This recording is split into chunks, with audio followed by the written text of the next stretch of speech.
तो न घडे संचिता वाचून करावे ते मनी समाधान म्हणून या मनी मानून खेदू म्हणावा गोविंद वेळोवेळा अनेकारू सावे न लगे बहुता अनेकारू सावे न लगे बहुता पुल्या संचिता वाचून या म्हणून या मनी मानून खेदू म्हणावा गोविंद वेळोवेळा तुका मने बार घातली यावरी तुका मने बार घातली यावरी होईन कैवारी नारायण म्हणून या मनी मानून खेदू म्हणावा गोविंद वेळोवेळा विठ्ठल विठ्ठल विठ्ठल विठ्ठल विठ्ठल विठ्ठल विठ्ठल विठ्ठल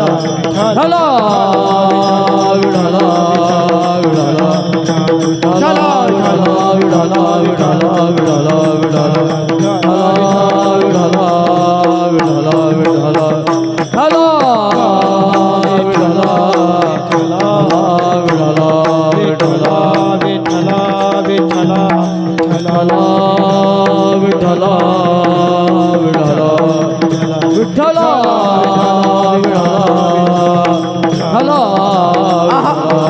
टाळी वाजवा वजन करा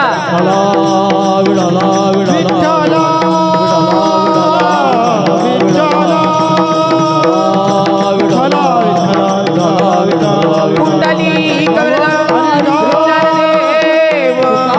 पंढरीनाथ भगवान ज्ञानेश्वर महाराज आदिशक्ती मुक्ताबाई सनातन हिंदू धर्म की माता की मोठे बाबा की नथू सिंग बाबा की कृष्णाजी माऊली की दामोदर बाबा की जनार्दन स्वामी महाराज की सावता बाबा की बोलो रे बाईचा बसंतन की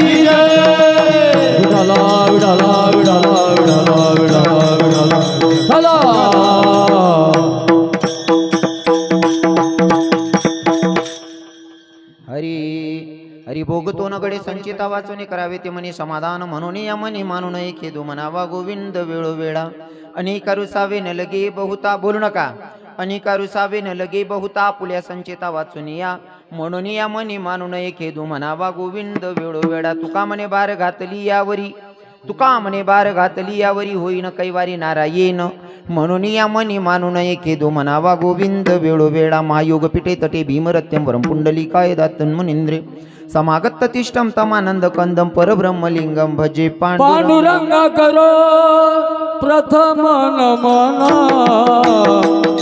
पांडुरंगा करो प्रथम नमन पांडुरंगा करो प्रथम नमन पांडुरंगा करो प्रथम नमन पांडुरंगा करो प्रथम नमन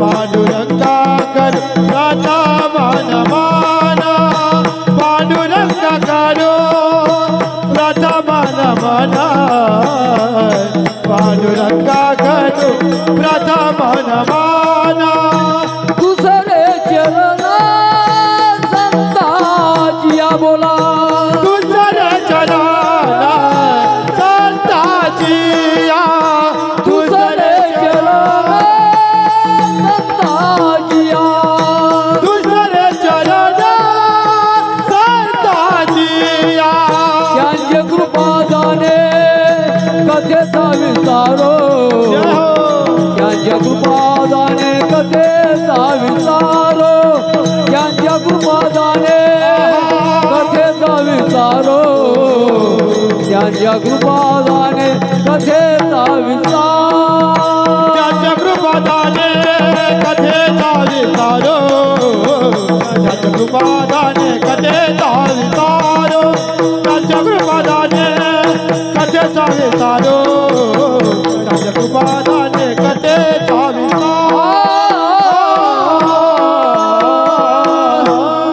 हरी पांडुरंगा गुरु प्रथम नमन दुसरे चरण संतांची त्यांच्या कृपादाने कथेचा विस्तारू बाबाजी सद्गुरुदास दुका ओम नम ज्ञानेश्वरा करुणा दयाळ तुमचा अनुग्रहातलो पावन झालो चराचरी ओम नम जय वेद प्रतिपाद्य जय जय संस्कृती आत्मरूपा देव तुझे गणेश गोलवर्ते मते प्रकाश मनी निवृत्तदा स्वभावधारी तुझे सच्चिदानंद रूपाय विश्वोत्पत्त्यादि हेतवे तापत्रय विनाशाय श्री कृष्णाय वयम नमः करारविंदेन पदारविंदम मुखारविंदेन विन्वेषयन्तम् वटस्य पत्रस्य पुटी चयानं बालमुकुंद मनसा स्मरामि श्रीकृष्ण गोविंद हरे मुरारी हे नाथ नारायण वासुदेव जीवे बिभस्मामृतमेत देवो गोविंद दामोदर माधवेती श्रीकृष्ण गोविंद हरे मुरारी हे नाथ नारायण वासुदेव मनोजव मारुत तुल्य वेगम जितेंद्रियं बुद्धिमत्तं वरिष्ठं वतात्मजवाय नरयुक्त मुख्यं श्रीरामदूतं शरणं प्रपद्ये श्रीरामदूतं शरणं प्रपद्ये आई हनुमंत विराजी कथा करो मती अनुसार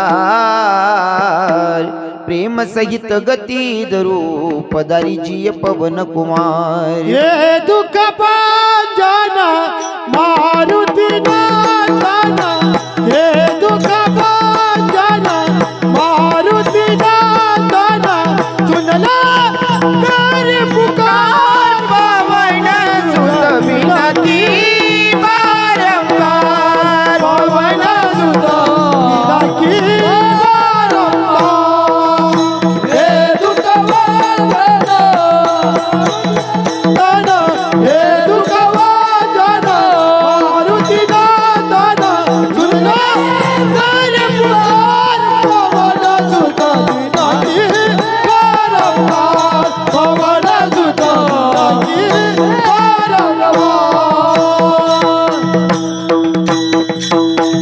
इरादा मेरे स्वामी ने मेरा दे जी को दास जन्म जन्म मोहे दीजियो श्री वृंदावन को वास बरसाने की राधिका नंद ग्राम के शाम इनके पग में बंधन करू करू कोटि कोटि प्रणाम आना रे घनश्याम आना सुंदर श्याम हमारे हरि कीर्तन में आना रे घनश्याम हमारे हरि कीर्तन आना रे हरि श्याम हमारे हरि कीर्तन में आना रे हरि श्याम हमारे हरि कीर्तन में ओ प्रभु आप भी आना संग राधा जी को लाना प्रभु आप भी आना दादा जी को मिला प्रभु आप भी आना संग गोपियों को लाना प्रभु आप भी आना राधा जी को मिला लाना रे गणी चाम हमारे हरि कीर्तन में आना सुंदर चाम हमारे हरि कीर्तन में आना रे हरि श्याम हमारे हरि कीर्तन में आना रे हरि श्याम हमारे हरि कीर्तन में राधे तेरे चरणों की रज धूल जो मिल जाए सच कहता हूँ मेरी तकदीर बदल जाए इरादे मेरे जीवन की बस एक तमन्ना है बस एक तमन्ना है तुम सामने हो मेरे मेरा दम ही निकल जाए सच कहता हूँ राधे तकदीर बदल जाए राधे तकदीर बदल जाए सच में तकदीर बदल जाए मी सध्या कीर्तन करतोय काना देशामध्ये आणि काना देशात जर कीर्तन करायचं असेल तर भगवंताच्या शब्दावर विश्वास ठेवूनच मी बोलतो सगळ्या गोष्टी जसं की नारद महर्षींशी संवाद साधत असताना नारद महर्षींनी भगवंताला विचारलेला प्रश्न क्वेश्चन देवा जर मला तुझं दर्शन घ्यायचं असेल तुझी भेट घ्यायची असेल तर कुठं भेटणार आहे देवाने सांगितलं होतं जिथं माझे भक्त गुणगान गातात ना तिथं माझी हजेरी असते जिथं माझे भक्त माझं गुणगान गातात तिथं माझी हजेरी असते. म्हणजे जिथं कीर्तनाची जागा तिथं पांडुरंग उभा. कीर्तन चालू असेल तर पंढरीश पांडुरंग परमात्मा कीर्तनात येऊन हजेरी लावतो. जर का निजामपूर जैतान्याला कीर्तन आणि पंढरपूर वरनं पंढरपुराचा मालक इथं हाजरी लावतोय, मग जोडेन जोड आपला खानदेश नाही. कानबाई येईल नाही वाव का, आजच जायला बिचारी. बरोबर आहे की नाही. मग अर्ध्या मिनिटासाठी असे तर कानबाई आपली आहेच, खानादेशाची श्रीमंती.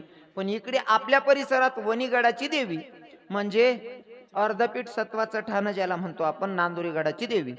मग देवी पण आली असेल. जर तिच्या परिसरात कीर्तन आहे तर देवी आली नसेल का? पंढरपुराचा मालक जर इथं येतोय मग देवी आली नसेल का? देवी आलेली आहे. आणि अर्ध्या मिनिटासाठी देवीचं स्वागत करूयात, मग चिंतनाकडे वळूयात. हे आराधीन बाई तुम्ही कुंकू घ्या, आरेस केली बसून घ्या. आराधीन बाई तुम्ही कुंकू घ्या, आरेस केली बसून घ्या. हो माय खेळत आली या न मायला कुचाल खेळू द्या. आई खेळत आली या, आईला कुचाल खेळू द्या. आई खेळत आली या, आई कुचाल खेळू द्या. आई खेळत आली या, आई कुचाल खेळू द्या. आराधीन बाई तुम्ही कुंकू घ्या, आरस केली बसून घ्या. आराधीन बाई तुम्ही कुंकू घ्या, आरस केली बसून घ्या. हो आई खेळत आली या न माईला कुचाल खेळू द्या. आई खेळत आली या, आईला कुचाल खेळू द्या. आई खेळत आली या, आई कुचाल खेळू द्या. आई खेळत आली या, आई कुचाल खेळू द्या. हरी हरी भोगतो नगडे संचिता वाचून करावे ते मनी समाधान. म्हणून या मनी मानून खेदू म्हणावा गोविंद. वेळोवेळा प्रस्तुत प्राप्त स्थळी प्राप्त प्रसंगी निवडलेला भंग. जगद्गुरु जगद्वंदनी संत सम्राट देवमान्य संत वारकरी संप्रदायाच्या कडसस्थानी शोभणारे तुकोबराय महाराज. आणि हो, तुकोबराय महाराजांचा 4 चरणाचा अभंग आज भगवंताच्या साधू संतांच्या तुम्हा माता पित्यांच्या सेवेसाठी निवडला. विठ्ठल विठ्ठल.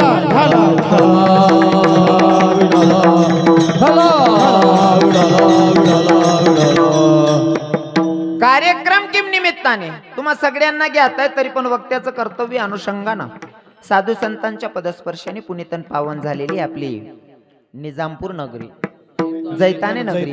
आणि जैताने नगरीमध्ये कार्यक्रम किम निमित्ताने तर तुमच्या सगळ्यांचे परिचयाचे असणारे कैलासवासी गंगा भागीरथी दशोदाबाई मोतीराम बोरसे यांच्या दशक्रिया विधी निमित्ताने हा कीर्तनाचा योगा. विठ्ठल विठ्ठल.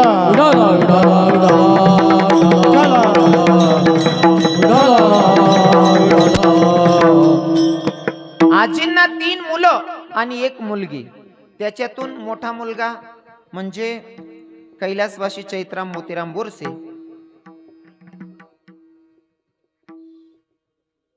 कैलासवासी चैत्राम मोतीराम बोरसे. दुसरे चिरंजीव आहे श्री आसाराम मोतीराम बोरसे आणि तिसरे चिरंजीव श्री शांतीलाल मोतीराम बोरसे. मुलगी आहे बायजाबाई आनंदा बागुल. असं हे परिवार. आणि या परिवारातून आई गेल्यात. आई एवढ्या नशिबान आहेत की 95 वर्ष जगल्यात. आई 95 वर्ष जगणं आताच्या काळाला एवढं सोपं नाही आहे. आई 95 वर्ष जगल्या. आता 35 वरीना पोऱ्यान तोंडकडे दाखवते त्याला असं वाटत बटा बावटा बट झाला राहत. हा पुढ्या काही काही पुरा लंबागुशी चालणार. 95 वर्ष जगले याच्यासाठी खानपेन सुद्धा चांगलं पाहिजे. सगळी टेप पाहिजे. वेळोवेळी सर्व गोष्टी. बरोबर आहे की नाही? हो. असं काय बी खावानं काय बी पिवानं त्यामुळे थोडी तर जगस माणूस. तरुण भावांना सांगतो, पहिले तर आयुष्य इतकं कमी झाले, कधी कोणची गाडी कधी धडकल आणि कधी शेवटचा निरोप घेऊ काय सांगता येत नाही. पण कमीत कमी आपली शरीर संपत्ती सांभाळायची, काय खायचं आणि काय नाही खायचं ही पण दक्षता घ्यायची. आई 95 वर्ष जगल्यात. आईनं नातू नाही पण तुम्ही देखील येईल शेत. मग कितलं बजेट ना बाहेर कारभार आहे. आजीने पंतू सुद्धा देखील ना बाकीना दारून परसा दे पोटना पुरी बी दकाल भेटत नाही बाकी नसले. हो आई नशिबवान आहेत. आईंना 3 मुलं त्याच्यातून एक दादा चालले गेलेत. कदाचित आई अजून 5 वर्ष पूर्ण केली असते तर 100 गाठली असते. पण आहे ना आता 95 वर्ष इतर आल्या. मुलगा तर सोडून गेलाय ना. मग उर्वरित 5 वर्ष तरी त्या मुलाकडे काढायला आई गेल्या असतील कदाचित. आणि त्या मुलाच्या भेटीसाठी आई गेले असतील. एवढं गोड कळी वाऱ्या.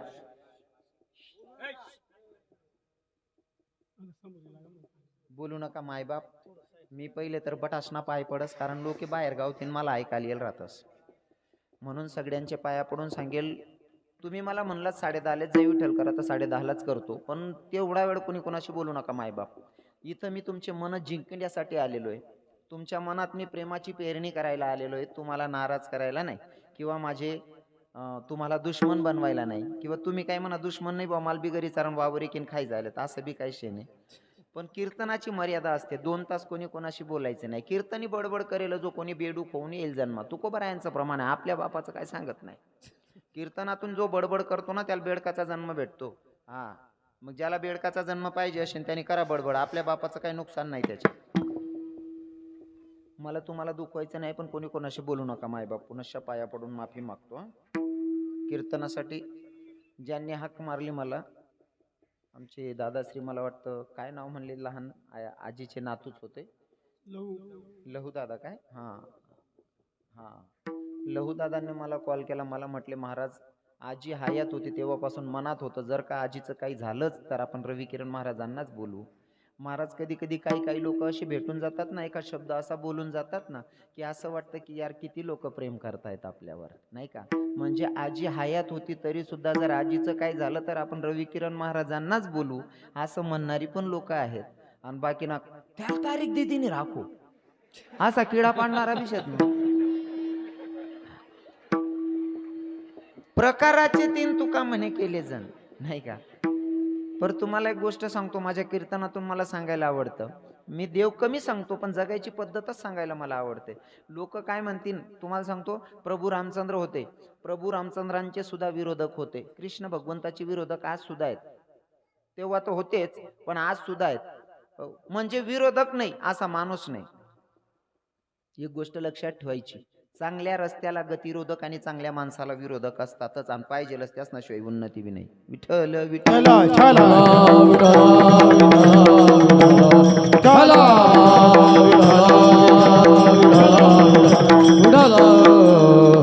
कीर्तनासाठी उपस्थित महाराज मंडळी जे भजनी मंडळ आहे आपल्या गावातलेच आहेत. सर्व गावातील भजनी मंडळ आमचे अण्णा असतील आमचे बाबा असतील सगळे गावातले भजनी मंडळ आहे. बळगावचे भैया महाराज. वा आमचे भैया बाबा भेटलेत मला अगोदर पण ना. आमचे भैया बाबा आहेत जे मृदुंगाला साथ करतायत. महाराजींचं पण मला वाटतं दुसरं कीर्तन असेल शाळेत. जगदीश बाबा राईट. हो अजून माझ्यासोबत आलेले माझे समाधान बाबा कुठे गेले बसले का. आमचे बळसाण्याचे भाऊसाहेब भाऊ आहेत. आमचा बाडा भाऊ आहेत. अजून माझ्यावर प्रेम करणारे आमचे निरंजन भैया सागर दादा आकलाडवरनं आलेले आहेत. बरेच भागाभागा बलवण मदन दादा मगन दादा आमचे विनेकरी बाबा आहेत. अजून माझ्यावर नितांत प्रेम करणारे आमचे छडवेलकर आमचे सरपंच साहेब. ते तर कोणतंच कीर्तन सोडत नाही. कुठं काय ना 100 किलोमीटर असलं तरी रवी किरण महाराजांच्या कीर्तनाला जातात. काय असतं माहिती आहे का. जर माणसाला एखादा गुण आवडला तर माणूस जवळ जातो. आणि तुम्हालाही सांगेल कदाचित तुम्ही बसलेले श्रोतेगण माझ्यापेक्षा ज्ञानमानाने मोठे आहेत. आबासाहेब तुम्ही सर्व लोक माझ्यापेक्षा ज्ञानमानाने मोठे आहात. पण तरी मला सांगावं वाटतंय जर माणसाशी तुम्हाला रिलेशन जोडायचं असेल नातं टिकवायचं असेल तर भूतलावर जन्माला येणाऱ्या प्रत्येक जीवामध्ये भगवंतानं एक गुण असा टाकलाय की त्या गुणावर माणूस अख्खं जग जिंकू शकतो. आणि प्रत्येक माणसामध्ये एक अवगुण असा टाकलेला आहे की ज्याच्याकडून चांगली माणसंही तुटतात. म्हणजे दोन्ही गुण आहेत. एक अवगुण आणि एक चांगला गुण दोघं भगवंतानं टाकलेले आहेत. जर तुम्हाला नातं टिकवायचं असेल तर माणसाचा अवगुण बघू नका त्याचा सत्वगुण बघा चांगला गुण बघा आणि प्रेम करत राहा म्हणजे लोक जुडतात. वाईट बघायची जर सवय पडून गेली तर माणूस चांगलं बघूच शकत नाही. विकास भैया खरं आहे ना. जर वाईट बघायची सवय पडून गेली ना तर माणूस चांगलं बघूच शकत नाही. त्याच्यासाठी मला सांगायला आवडेल, आप तो गैरों की बात करते हैं, हमने तो अपने भी आजमाए हैं. लोग कांटों से बच के चलते हैं, हमने तो फूलों से जख्म खाए हैं. तू किसी की ऐब को बेनकाब न कर, तू किसी की ऐब को बेनकाब न कर. हम तो भले ही बुरे हैं, तू तेरी नजर खराब न कर. बुरा किसी को मत कहो, खुद बुरा हो जाएगा. और ये माटी का पुतला किसी दिन माटी में मिल जाएगा. बुरा देखन मैं गयो, बुरा मिला न को. जब घट भीतर देख लिया तो मुझसे बुरा नहीं को. जेव्हा आपण आपल्यालाच प्रश्न करतो, क्वेश्चन करतो ना, तर आपल्यापेक्षा वाईट जगात कोणीच नाही आहे. पण कधी स्वतःला एकदा आरशाच्या समोर उभं करायचं. दुसऱ्याचा जर दोष दिसत असेल, एकदा स्वतःला आरशाच्या समोर उभं करायचं आणि उभं राहून आपणच आपल्याला प्रश्न करायचा, आपली तेवढी लायकी आहे का की आपण समोरच्याचा दोष काढू शकतो. तरच दोष काढा. क्योंकि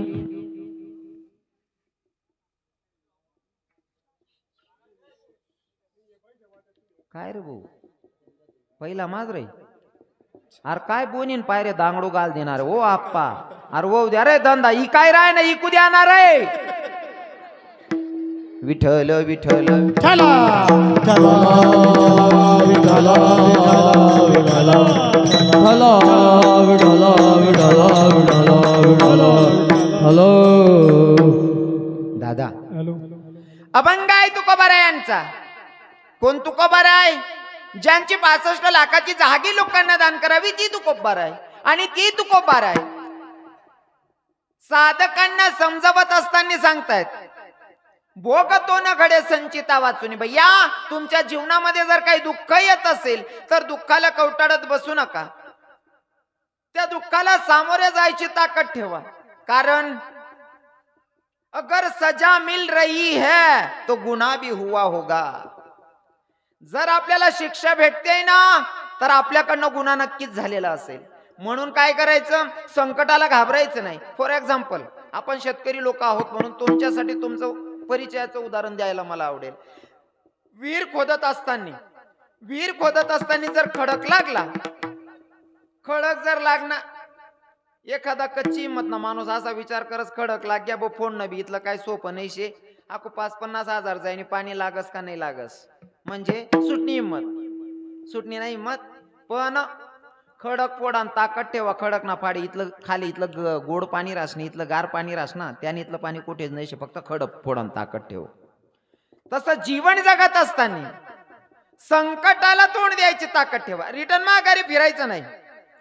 जर सक्सेस व्हायचं असेल तर माघारी फिरायचं नाही. तुकोबार आहे ते तर शिकवताय त्या अभंगातून. भोग तो न घडे संचिता वाचून. साधकांना पटवण्यासाठी आता तुकोबार सांगतात. पण साधकांचा प्रश्न आहे, महाराज भोग कसा भोगायचा हो?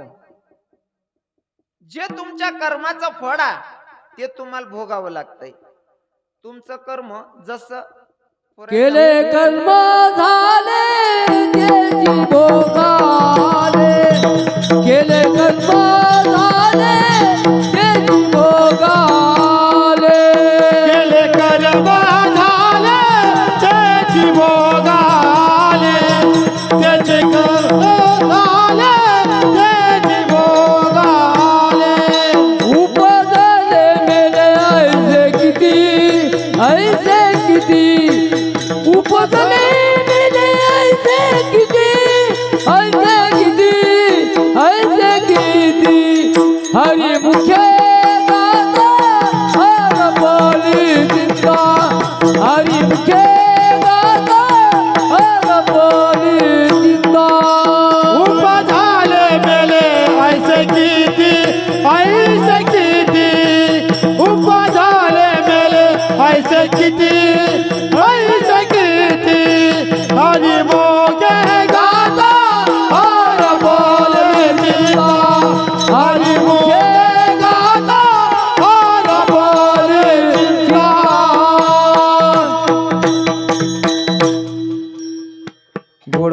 सांगितलं आमच्या अण्णाबाबांनी. केले कर्म झाले त्याची भोग आले, उपजले मेले. जे तुम्ही पेरणार ते चुकवणार आहे, जे पेरणार आहे ते चुकवणार आहे.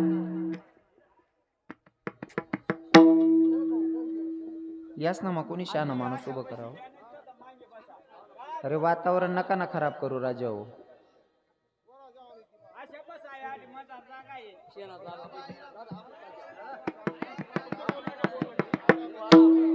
हरी विठ्ठल विठ्ठल विठ्ठला विठ्ठला विठला विठला विठला विठला विठला विठला विठला विठला विठला.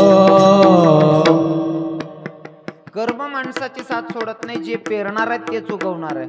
तुम्ही जर शेतात गेलात, शेतामध्ये जर तुम्ही समजा येडा बाबूला येऊनात आणि आंबा तोडायला जाशात, भेटतील का? अजिबात नाही. तुम्ही जे पेरणार आहात ते चुकवणार आहे. काही काही लोकेशला असं वाटस पाप करीले हो, गंगा स्नान करले हो, बड पाप दवायचं आज बा. काय मत आहे तुमचं? काय मत आहे हो बाबा लोक, काका, तरुण भावांनो?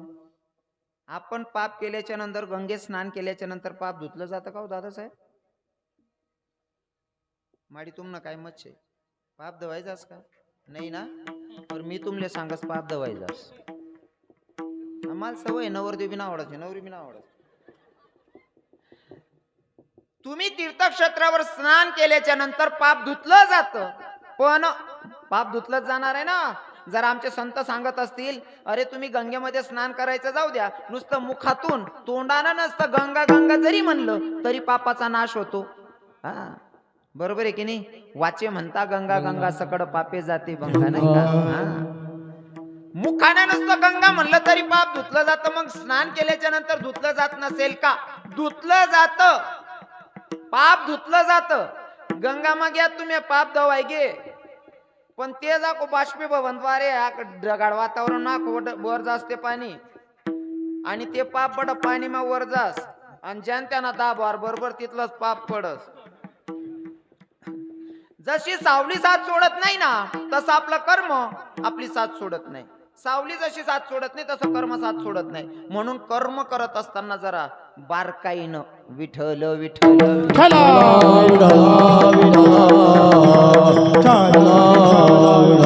कदाचित भगवंत तुमचं चांगलं करतो पण वाईट कधीच करत नाही. भगवंत तुमचं जेवढं चांगलं करता येईल तेवढं चांगलं करायचा प्रयत्न करतो, वाईट कधीच करत नाही. आणि वाईट जर होत असेल तर ते आपल्या कर्मामुळे होतं. जसं कृष्ण भगवंताचा जन्म हा कंसाला मारण्यासाठीच होता, पण जोपर्यंत कंस बाल हत्या करत नाही तोपर्यंत कंसाला मारण्याचा अधिकार कृष्णालाही नव्हता. देवाला सुद्धा मारण्याचा अधिकार नाही, तर आपल्याला कोण मारणार आहे? पण आपलं कर्म, आपलंच पाप आपल्याला मारतंय. थोडक्यात मला सांगायला आवडेल, एका कसायच्या आतून गाय सुटली, गाय सैरा वैरा धावतीये, कसायच्या हाती गाय लागत नाही. गाय सैरा वैरा धावते, कसायच्या हाती गाय लागत नाही. आणि गाय अशी नदीच्या कोपऱ्यानं पडत होती. एक ब्राह्मण दादा गंगेवर स्नान करत होते. स्नान करणाऱ्या ब्राह्मणाकडे कसाई दादानं बघितलं, कसाई दादानं आवाज दिला, ब्राह्मण दादा उमाकन गाय सुटली, ती गाय मला गावत नाही, तेवढी गाय द्या ना म्हणले धरून. आता ब्राह्मण दादा गंगेवर स्नान करत होते. स्नान करता करता उठले, गायीच्या समोर गेले. गायीच्या समोर गेले, दोघं हात आडवे केले, दोघं हात आडवे केले. गाय जागीच थांबली. दादा कसाई दादाने यावं, गायीला धरावं, धरून घेऊन गेला. काय केलं असं खूप काय सांगायची गरज नाही, तुम्ही बसलेले श्रोते माझे मायबाप माझ्यापेक्षा हुशार आहात. कसायनं गायला धरली, घरी घेऊन गेला. काय केलं असं? कापली असन आणि खाल्ली असन. आता चला पुढे. एक वारकरी वारी करीत होता. वारी करीत असताना एकी गावी मुक्कामाला थांबला. एका गावी मुक्कामाला थांबल्याच्या नंतर एका स्त्रीनं बघावं वारकरी बाबाला. वारकरी बाबाला बघितल्याच्या नंतर प्रश्न, बाबा कुणाका चाललात? काय नाही, लेकी पंढरपुराला चाललोय. बाबा तुम्ही पंढरपुराला चाललात? म्हणले हो बाई. मग बाबा असं करा ना, माझ्याकडे 2 घास जेवायला या ना. वारकरी म्हणतो, बेटा पंक्तीत पण जेवायचं, तुझ्या घरी पण जेवायचं, तुझ्या घरीच येतो म्हणले लेकी जेवायला. वारकरी बाबा घरी गेले जेवायला. जेवण वगैरे झालं, घरातून काढता पाय घेता तोपर्यंत त्या बाईनं सांगितलं, बाबा कुणाका चाललात? काय नाही लेकी आता मंदिरावर झोपाया चाललो. बाबा तुम्ही मंदिरावर झोपणार आहात? म्हणले हो बाई. बाबा असं करा ना, मंदिरावर झोपण्यापेक्षा आम्ही घरामध्ये 2च नवरा आणि बायको आहे, म्हणले तुम्ही पण इथं झोपा ना. वारकरी म्हणतो हरकत नाही, मंदिरावर झोपण्यापेक्षा तुझ्या घरीच झोपतो बेटा. आता बाईनं काय केलं, दोघं नवरा बायकोंचं बेड आतल्या रूम मध्ये टाकलेलं आहे आणि वारकरी बाबाला पुढच्या रूम मध्ये बेड टाकलेला आहे. वारकरी बाबाला पुढच्या रूम मध्ये बेड टाकलेला आहे आणि दोघं नवरा बायको आतल्या रूम मध्ये झोपलेले आहेत. फक्त मला दृष्टांत सांगत असताना सिद्धांत पटवायचा आहे. काही लोकांनी याच्यातून वाईट घेऊ नये, वाईट काढू नये, कारण काही लोकांना सवय असते चांगल्यातून वाईट काढायची. काही लोकांना चांगल्यातून वाईट काढायची सवय असते आणि काही लोकांना वाईट मधनं पण चांगलं शोधायची सवय असते. जसं जर नजर चांगली असली ना, नजर जर दृष्टी चांगली असेल तर आपण किचड मध्ये कमळ बघू शकतो. नजरेत जर दोष असेल ना तर चंद्रात पण दाग दिसतो. बघायचं आपल्याला काय बघायचं ते.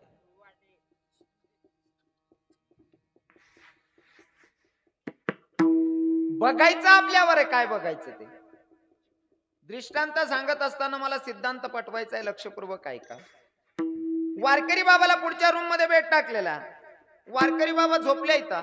ऐन मध्यम रात्र बाई उठली आणि वारकरी बाबाकडे आली. वारकरी बाबाला म्हणते, वारकरी बाबा माझी इच्छा पूर्ण करा. वारकरी बाबा माझी इच्छा पूर्ण करा. वारकरी म्हणतो, बाप्पा जेवणाला आणलंस, वाटत होतं पोरगी काय पारमार्थी का, मला झोपायला जागा दिली, वाटत होतं काय संस्कारी मुलगी या. पण बाई तुझ्या मनामध्ये एवढे घाण विचार आहेत. बाई आम्ही वैष्णव आहोत, आम्ही असली घाणरडी कामं करत नाही, कारण आम्हाला तुकोबरायांची शिकवण आहे, जाई व तू माते न करी सायास, आम्ही विष्णुदास तैसे नव्हे. आम्ही वैष्णव आहोत. आमच्यासाठी परस्त्री आमची माय, आमची बहीण हे संस्कार आमचे आहेत. तुकोबरायांची शिकवण आहे. आणि तुम्हाला सांगतो, पाया पडून माफी मागतो. काही लोकांना माझं बोलणं जरा जड जातं वयाच्या मानानं, पण मग सत्य बोलायला आपण घाबरत पण नाही.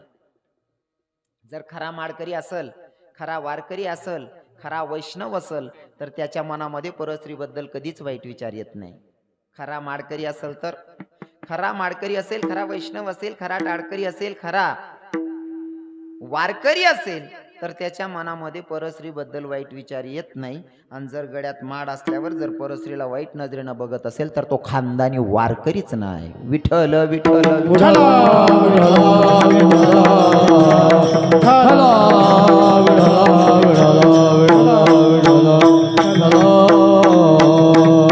आम्हाला तुकोबारांची शिकवण जाई व तू माते न करी सायास, आम्ही विष्णुदास तैसे नव्हे.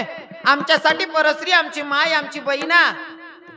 बाई म्हणते, वारकरी बाबा ज्ञानाच्या गोष्टी सांगू नका, माझी इच्छा पूर्ण करा. वारकरी म्हणतो, असली घाणरडी कामं आम्ही करतच नाही. वारकऱ्याचं लक्ष गेलं घरात, तिचा नवरा झोपलेला. बघितल्याच्या नंतर वारकऱ्याच्या मुखातून वाक्य निघाला, ग काय बाई आहेस, तुझा नवरा घरात झोपला असल्यावर तुझ्या मनामध्ये असली घाणरडी विचार आलीच कस काय. बाई म्हणते, वारकरी बाबा तुम्हाला माझा नवरा दिसतोय वय. बाईनं काढली कुराड, नवरा झोपलेला आणि झोपेतच नवऱ्याला ठार केलं. नवऱ्याला झोपेतच ठार केलेलं आहे, नवऱ्याची खांडच केली. आता वारकरी बाबाला सांगते, वारकरी बाबा आपल्याला आडवं येणारं घरात कोणीच नाही, माझा नवराही मरण पावलाय, आता तरी माझी इच्छा पूर्ण करा. वारकरी म्हणतो, अरे अग्निदेवतेच्या समोर 7 फेरे घेतले, त्या नवऱ्याला झाली नाही, आमच्या सारख्यांबद्दल काय चांगला विचार करणार आहे. बोलू नका. एकला बेवडा नाही इथलं तर किराय ना तुम्हाला.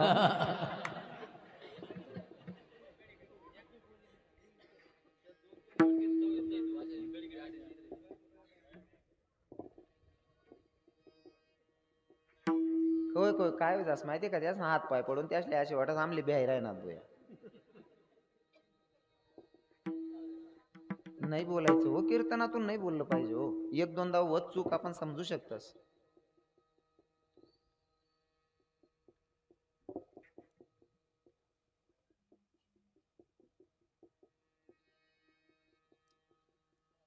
वारकरी बाबाचं लक्ष गेलं घरात, नवरा झोपला असल्यावर तुझ्या मनामध्ये असली घाणेरडी विचार बाईनं नवऱ्यालाच मारलं.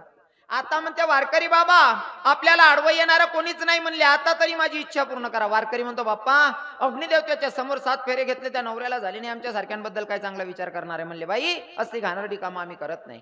बाई म्हणते, आता का नवराही मेला आणि वारकरी इच्छा पूर्ण करत नाही, आता काय करायचं. मग थोडं थैमान गाजवलं बाईनं, आवाज दिला मध्यरात्र, आवाज दिला, काका बाबा मामांची वाचवा वाचवा वाचवा म्हणतात. गावातील लोक जमा झाली. बेटा काय झालं. म्हणले, काय नाही काका, या वारकरी बाबानं माझ्या आबरूवर हात टाकायचा प्रयत्न केला, माझा नवरा मला वाचवायला आला, तर या वारकरी बाबानं माझ्या नवऱ्याला सुद्धा जीवे ठार मारलेला. खरं होतं का ते माया हो, खरं होतं का. पर कधी कधी माणूस कितीही प्रामाणिक असला तरी त्याच्यावर खोटा आड येऊ शकतो. कारण शास्त्र वाचल्याच्या नंतर हो चिंतन ऐकल्याच्या नंतर आपल्याला कळतं, जसं की आपला गाय बैल चालतस ना, गाय ना बैल ना असा खुर उमटतस ना खुऱ्या, त्यांना मग पाणी साचेल रास. त्या गायच्या खुरींमध्ये पाणी साचलेलं आहे आणि साचलेल्या पाणीमध्ये जर तुम्ही चंद्र बघून घेतला ना, तुम्ही कितीही प्रामाणिक असला तरी तुमच्यावर खोटा आड येऊ शकतो असं शास्त्र सांगतं. साचलेल्या पाण्यामध्ये चंद्रमाचं दर्शन झालं म्हणजे तुमच्यावर खोटा आड येऊ शकतो. माझा जगाचा मालक कृष्णावर सुद्धा समंतक मणी चोरण्याचा आड आला होता. मग तुमचं माझं काय घेऊन बसलो. वारकरी बाबा म्हणतो आता सगळे बाईचं ऐकतील, माझं कोण ऐकणार आहे? जी खरं आहे ते कोणी ऐकायला तयार नाही. सगळी लोक बोलत होते, अरे कसला वारकरी या, तुझ्या मनामध्ये परस्त्री बद्दल एवढे घाण विचार आहेत. कुणी म्हणतं याला जाडून टाका, कुणी म्हणतं मारून टाका, कुणी म्हणतं गडफास लावा. एक सुज्ञ बाबा होते, ते आले, अरे असं काही करू नका, हा वारकरी आहे ना, याच्या मनामध्ये परस्त्री बद्दल वाईट विचार आले ना, एक काम करा, याचे दोघं हात तोडा आणि याला मोकळं करा. याला बघून कोणता दुसरा वारकरी घाणरडी कामं करणार नाही म्हणले. याचे हात तोडा आणि याला मोकळं करा. वारकऱ्याला चौकात बांधले, दोघं हात तोडले. दोघं हात तोडले, वारकरीला मोकळं केलं. आता वारकरीनं पंढरपुराचा मार्ग धरलाय, पंढरपुराचा मार्ग धरलाय, भगवंताचं नामचिंतन करतोय. आणि तुम्हाला सांगू का, संतांवर जेव्हा जेव्हा अन्याय झालाय ना, तर लोकांशी भांडण नाही केलं, सरळ सरळ डायरेक्ट देवाशी भांडण, नाही का, देवाशी भांडण. वारकरीनं पंढरपुराचा मार्ग धरला, पंढरपुरात प्रवेश केला, जगाच्या मालकाचं दर्शन घेतलं. दर्शन घेतल्याच्या नंतर डोळ्यातून गडागडा अश्रू वाहत होते. देवालाच प्रश्न केला, देवा अरे तुझ्यासाठी वारी करणाऱ्याला, तुझ्यासाठी भजन गाणाऱ्याला, तुझ्यासाठी टाळी वाजवणाऱ्याला जर हात गमवावे लागत असतील तर तुला करुणावंत दयावंत कोण म्हणणार आहे? जगाच्या मालका सांगणारे पांडुरंगा, तुझ्यासाठी जो भक्त टाळी वाजवतो, जो भक्त तुझ्यासाठी पायवारी करतो, जो तुझं गुणगान गातो, त्या भक्ताला जर हात गमवावे लागत असतील तर तुला करुणावंत दयावंत कोण म्हणणार आहे? जगाच्या मालका सांग ना. तेव्हा माझ्या भगवंतानं सांगितलं, वारकरी बाबा मी कधीच कोणावर अन्याय करत नाही, अत्याचार करत नाही, हे तुमचं कर्म तुम्हाला भोगावं लागतं. म्हणले कसं देवा? हे तुमचं कर्म तुम्हाला भोगावं लागतं. म्हणले देवा कसं? अहो मागच्या जन्मामध्ये तुम्ही शुद्ध ब्राह्मण होते का? कसाच्या आतून गाय सुटली, गाय सैरावैरा धावत होती, कसायला गाय सापडत नाही. तुम्ही गंगेवर स्नान करत होते म्हणून तुम्हाला कसाई दादानं आवाज दिला की ब्राह्मण दादा माझ्याकडून गाय सुटली, मला ती सापडत नाहीये, घावत नाही, तेवढी गाय धरून द्या ना. तुम्ही काय केलं? गाय जीव घेऊन पडत होती, तुम्ही तिच्या समोर जाऊन दोघं हात आडवे केले. मागच्या जन्मामध्ये या हातांमुळे गायला जीव गमवावा लागला, म्हणून तुम्हाला या जन्मामध्ये हात गमवावे लागले. भगवंताच्या बोलणं ऐकून, भगवंताचं बोलणं ऐकून वारकऱ्याच्या डोळ्यात अश्रू होते. वारकऱ्यानं सांगितलं, देवा माझा गुन्हा माझ्या लक्षात आला रे, माझा कर्माचं फळ मला भेटलं, मला मान्य. पर देवा तिचा नवरा तर गप गुमान झोपला होता ना, त्याचा काय अपराध होता बिचाऱ्याचा? तेव्हा माझ्या पंढरीश पांडुरंग परमात्म्यानं सांगितलं, तो आता गप गुमान झोपलेला दिसतोय ना, हा तोच मागच्या जन्माचा कसाई आणि मारणारी जी बाई आहे ती मागच्या जन्माची गाय या. विठ्ठल विठ्ठल विठ्ठला विठ्ठला विठ्ठला विठ्ठला विठ्ठला विठ्ठला विठ्ठला विठ्ठला. कसं आहे ना दादा, ज्या दिवशी आपलं कर्म, आपलं मरण आहे त्या दिवशी मरावंच लागतं, आणि ज्या दिवशी मरण नाही त्या दिवशी मारून सुद्धा माणूस मरत नाही. ज्या दिवशी आपलं मरण आहे आपले मायबाप सुद्धा आपल्याला वाचू शकणार, आणि ज्या दिवशी मरण नाही आपल्या दुश्मनानं जर ठरवलं तरी त्या दिवशी आपण मरत. फॉर एक्झाम्पल उदाहरण म्हणून सांगेल, एक म्हातारी जरा कटकट करत होती. म्हातारी कटकट करत होती. म्हातारीच्या सुनबाईनं तिच्या नवऱ्याला सांगितलं, तुमनी माय बलती कटकट करस म्हणे, असं करा तुमनी मायले कुठेतरी काढा म्हणे बाहेर. पोरगा म्हणे जर का वृद्धाश्रम मध्ये पाठवलं भावकीमध्ये हसू होईन, नातेवाईकांमध्ये हसू होईन, त्यापेक्षा असं करस म्हणे म्हातारीला डायरेक्ट मारीच टाकस म्हणे. म्हातारीचं गट उडं बांधलं, म्हातारीचं गट उडं बांधलं आणि दुसऱ्या मजल्यावर दिलं फेकून. रात्री मध्यरात्र्या जेवण वगैरे आटोपली, म्हातारीनं गट उडं बांधली ना घास उडं, आणि दुसऱ्या मजल्यावर वरतीन फेक दिना. म्हातारी पायटे 5 वाजायला पोऱ्याना दरवाजा ठोके म्हणे, भाऊ बाडू दरवाजा उघड रे भाऊ म्हणे. बाडून दरवाजा उघडा म्हणे, माडीव म्हणे, काय रे भाऊ?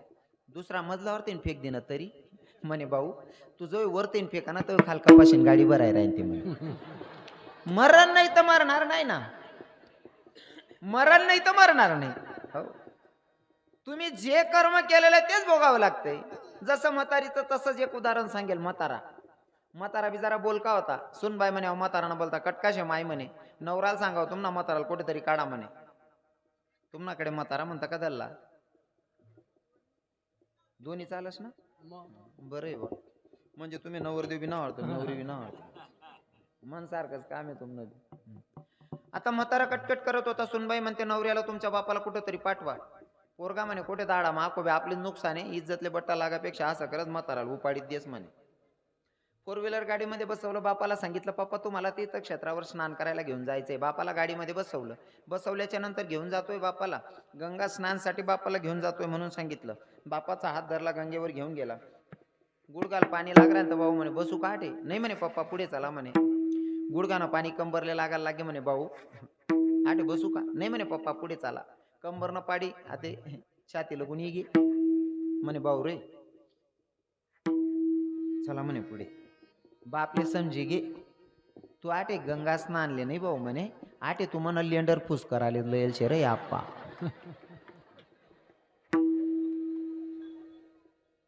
भाऊ मन ध्यान माय गे रे तू आटे उपाडी दिशी म्हणे मन गंमत. दादा तू मला इथं आणलंय ना पाण्यामध्ये सोडण्यासाठी मला मारण्यासाठीच आणलंय ना. पोरगा म्हणे हो पर बेटा एक काम कर म्हणे काय मला मारायचं आहे ना म्हणे हो मग जागा बदलून टाक म्हणे पप्पा मरायचं तर इथं पण आणि जागा बदलल्याच्या नंतर पण मरायचं जे मग इथं मरायला तुम्हाला काय अडचण आहे. बापानं सांगितलं लेका मला मारून टाक पण विनंती आहे कमीत कमी जागा तरी बदल. म्हणे पप्पा मरायचं इथं पण आणि जागा बदलून पण मरायचं जे मग जागा बदलायची कशासाठी. तेव्हा बापानं सांगितलं बेटा तू जागा बदल रे का कारण या जागेवर मी माझ्या बापाला सोडून गेलोय तू कमीत कमी जागा तरी बदल. तुम्ही जे पेरणार आहेत ना तेच उगवणार आहे. म्हणून सगळ्या गोष्टी सावधगिरीने कर्म करायचं. पहिला दृष्टांत सांगितला साधू संतांचा जे पेरणार आहे तेच उगवणार आहे. कर्म कधी साथ सोडत नाही. हो पहिला दृष्टांत संतांचा. दुसरा आपण संसारी लोकांचा. आता तिसरा स्वतः जगाचा मालक तो न्यायाधीश त्याच्या हातामध्ये त्याने ठरवलं तो काही चक्र फिरवू शकतो पण त्याने स्वतःचंही कर्म भोगून घेतलंय का ते ऐकण्यासाठी तुम्हाला सांगेल. पर भजन करा विठ्ठल विठ्ठल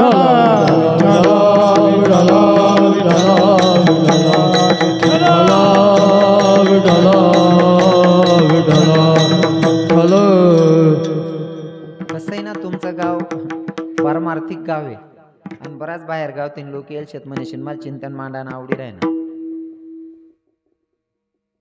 ऐकणारा लोक चांगला राहणार का चिंतन मांडानी इच्छा वस नाही. तुम्ही जर सांगा ना नुसतं उसळ घसळ करीन बी निघ जासून मी मला काय करणार. पण ऐकणारा स्वतः सुरखेड रास.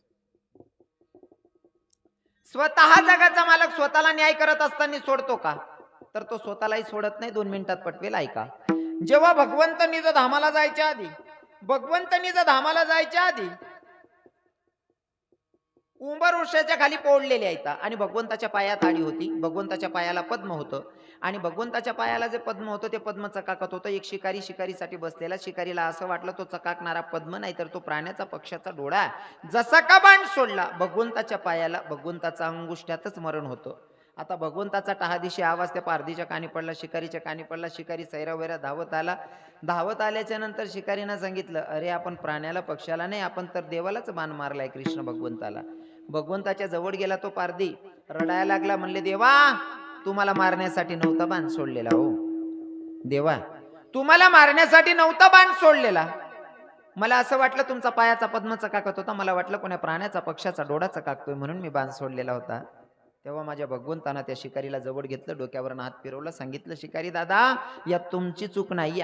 हे माझं कर्म आहे मला भोगून घ्यावं लागणार आहे कारण ते मलाही सुटणार नाही मलाही चुकणार नाही. म्हणे कसं देवा अरे हे माझं कर्म आहे तुझ्या हातूनच माझं मरण होतं. म्हणे कसं काय कारण मागच्या जन्मामध्ये जेव्हा मी राम होतो तेव्हा तू वाली होता आणि वालीला मारत असताना देवानं कसा मारला होता बाण लपून बाण मारला होता. मागच्या जन्मामध्ये मी तुला लपून बाण मारलेला म्हणून या जन्मामध्ये तू मला लपून बाण मारतोय. केले कर्म झाले जीवनामध्ये सगळी साथ सोडतात पण तुमचं कर्म सावली जशी साथ सोडत नाही तसं कर्म साथ सोडत नाही. म्हणून तर तो कोबाराय ठामपणे सांगतात की भोगा भोगावाच लागतो अभंगाच्या प्रथम चरण. भोगतो न कळे संचिता वाचोने भोगतो ना गळे संचितावाचो भोगतो ना गळे संचितावाचो रे भोगतो ना गळे संचितावाचो भोगतो ना गळे संचितावाचो रे भोगतो ना गळे संचितावाचो रे भोगतो ना गळे संचितावाचो रे भोगतो ना गळे संचितावाचो रे करावेते मनी समाधान करावेते मनी समाधान करावेते मनी समाधान करावेते मनी समाधान करावेते मनी समाधान करावेते मनी समाधान करावेते मनी समाधान करावेते मनी समाधान मनोनिया मने मनोनय खेदो मनोनिया मनी मनोनिया खेदो मनोनिया मने मनोनय खेदो मनोनिया मनी मनोनय खेदो मनोनिया मने मनोनय खेदो मनोनिया मनी मनोनय खेदो मनोनिया मने मनोनय खेदो मनोनिया मनी मनोनय खेदो वा हरी विठ्ठल विठ्ठल चला विठ्ठल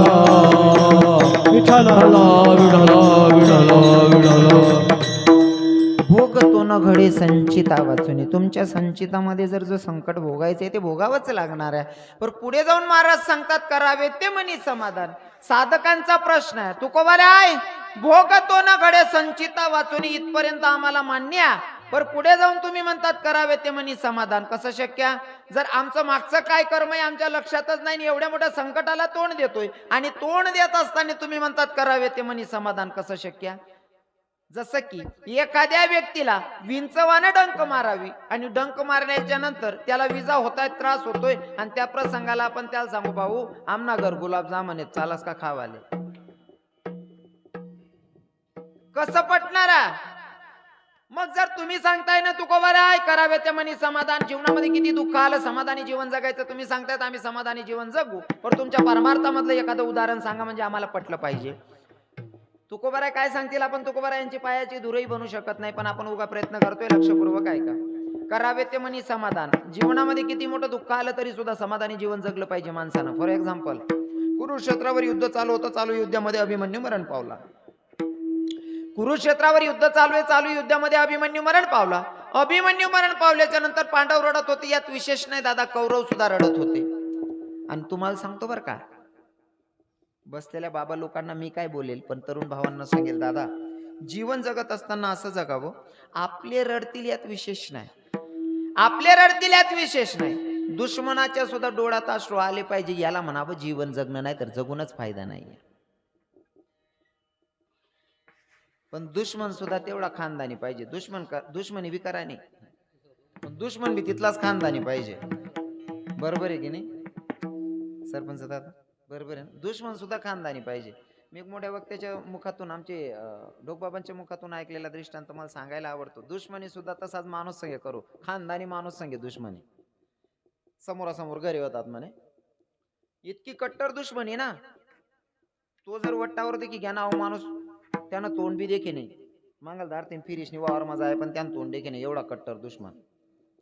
आणि याले जर तो देखी घ्या ना त्या हाऊ माणूस दिनभर आता निघे नाही त्यानं तोंडच देखणं नाही भाऊ इतका राग येणार ना एकमेकनं तोंडच देखत नाही इतला राग. एक दिन आहो भाऊ बाहेर वट्टावर ना पहिले बैर दिशाला बाहेर जायत लोके बैर दिशा समजस ना हा पहिले बाहेर जायत बा लोके आता मुकला सुशिक्षित वय घ्या आता पहिलं काहीच राहिलं नाही आता मुकलं बदली गे. पहिले असं होतं लोके कमी शिकेल होतात पण आहे ना पहिला लोके घरमा खायत आणि बाहेर जायत आता जास्त शिकी घ्यात बाहेर काय येतं गरम आहे ना आगताच लोके बेकार नुकसान करले आपण शेकीच नाही गणच गोष्टी शेतीस पहिल्या आता काहीच राहिलं नाही पहिलं काय बहिणी नाको सांगू का तुमले पहिले जर लग्न राहत नाही जुना बाबा लोक सांगतील आमनासारखा तर मालवी या बाबास ना तोंडे ऐकायला भेटेल शे आता ना पुरुषले माहित नाही पडावते पहिले लग्न जर राहे ना लग्न जर राहे ते घरण्या बाया महिन्यान पहिले कामधंदा लटकी जायत घरमाना आवरा सावराले हो आणि नाचाल रोजे बाया लायली आहेत पहिले लग्नमा कामधंदा आवराले घरण्या बाया राहत आणि नाचाल रोजे बाया लायला राहत आता कस काय आता भांडा कसाल बाया लायले ते नाचाल मोक्या राहते घरण्या बाया कितलं उलट जायला शेव मुलगी शिकली आणि प्रगती झाली चांगले काय काय गोष्टी चांगल्या बी येते त्यांना मग समोरासमोर घर येतात पण एवढी कट्टर दुश्मनी एकमेकांचं तोंड बघत नाही या दादाला बहिर दिशेला जायचं होतं बाहेर निघाला नेमका दुश्मनच ओट्यावर होता माघारी फिरून आला एवढा राग त्याला सकाळी सकाळी त्या नालायकाचं तोंड दिसलं त्या नालायकाचं तोंड बघायचं नाही पण सकाळीच पुढे बसलेला होता तो मरतही नाही एवढा राग त्याला मागच्या दारून 2 गल्ल्या पिरिशीन घ्या उसांडा असले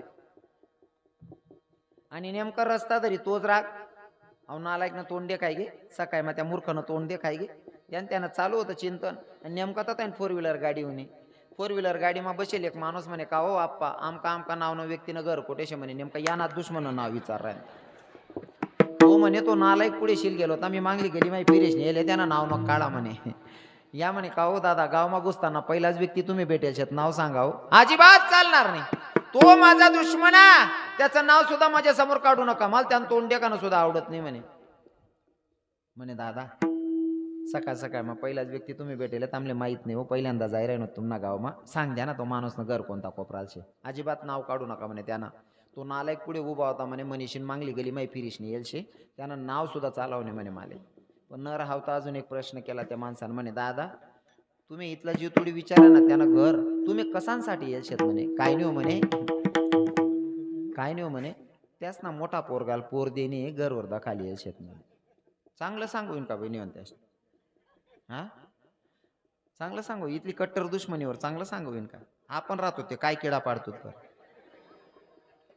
आपण त्या चांगला पोरेसनं जर जुडेल राहिना ना मुळांसाठी ते सुद्धा सांग माय हो बेवडा आहे तो हा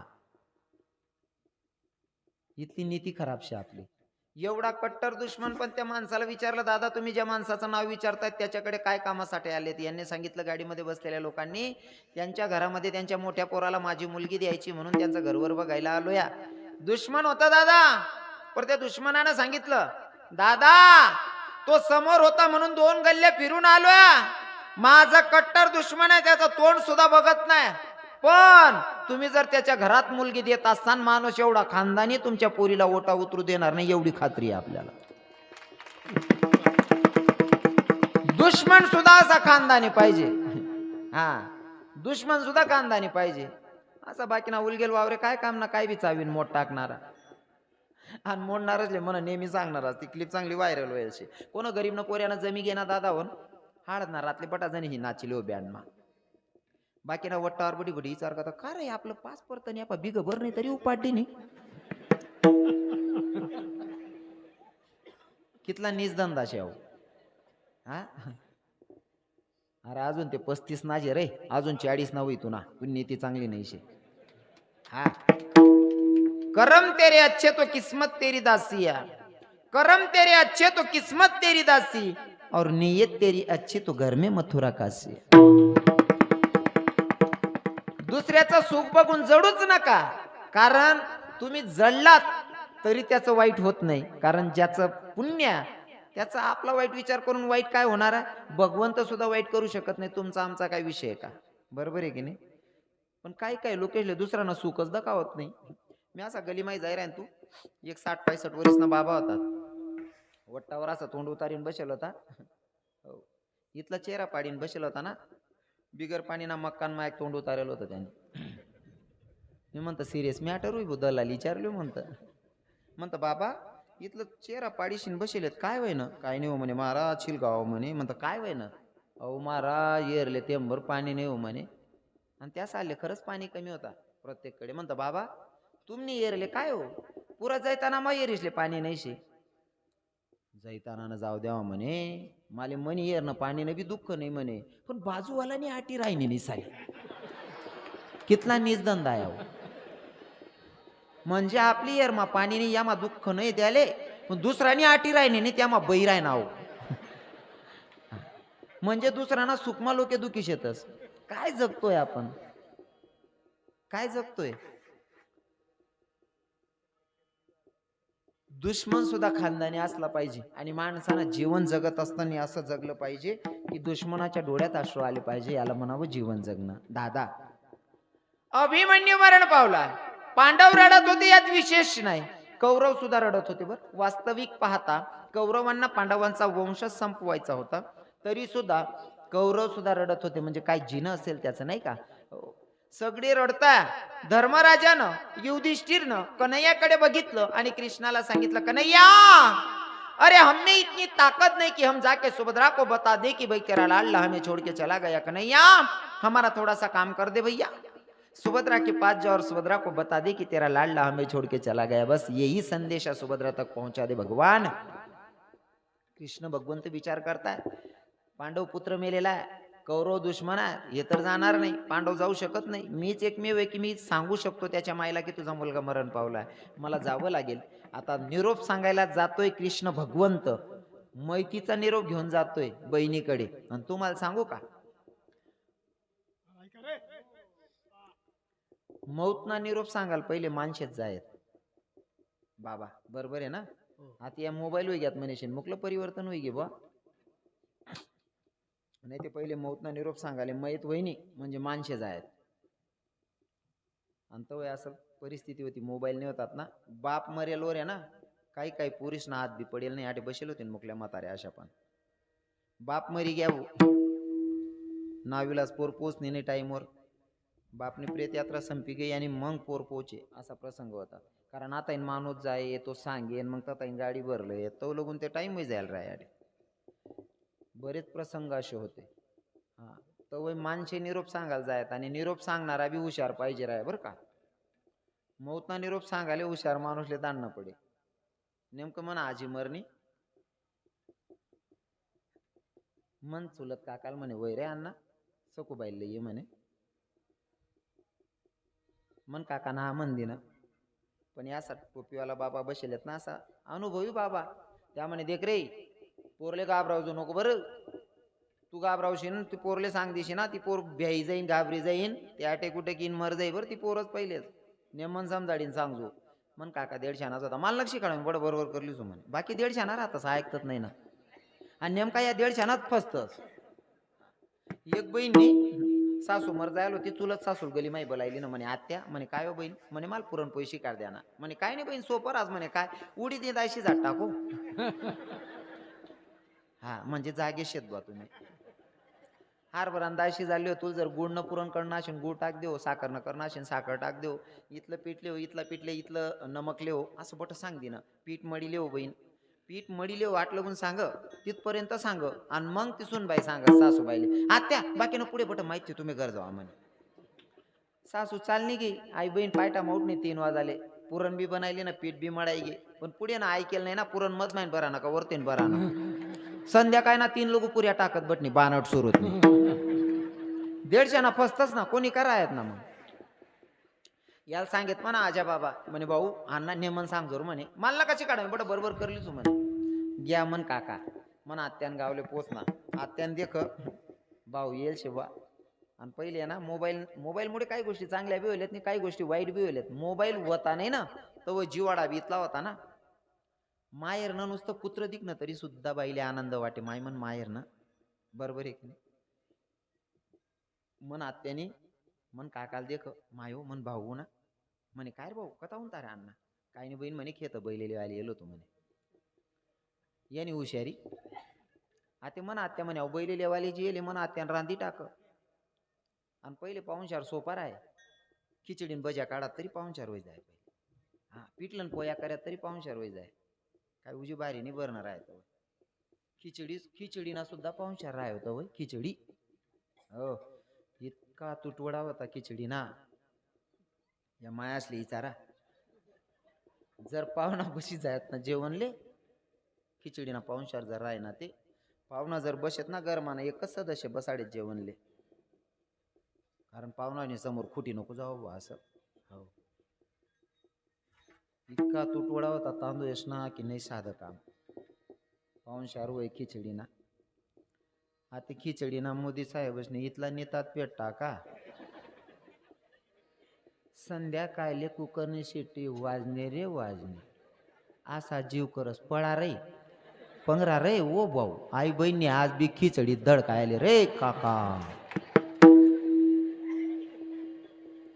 बाकी नाच नाही बाईले बोलाने हिंमत वच नाही ना बाई ना खिचडी ना कुकरने शिट्टी वाजता जाऊ पंगरीन झोपिलेत बाई सांगा का खायल्या ना नको बट थर थर वैरा ना दडका भरायला ना सर्दी बोय जायले मजा ना जीव करायला मला झोपू दे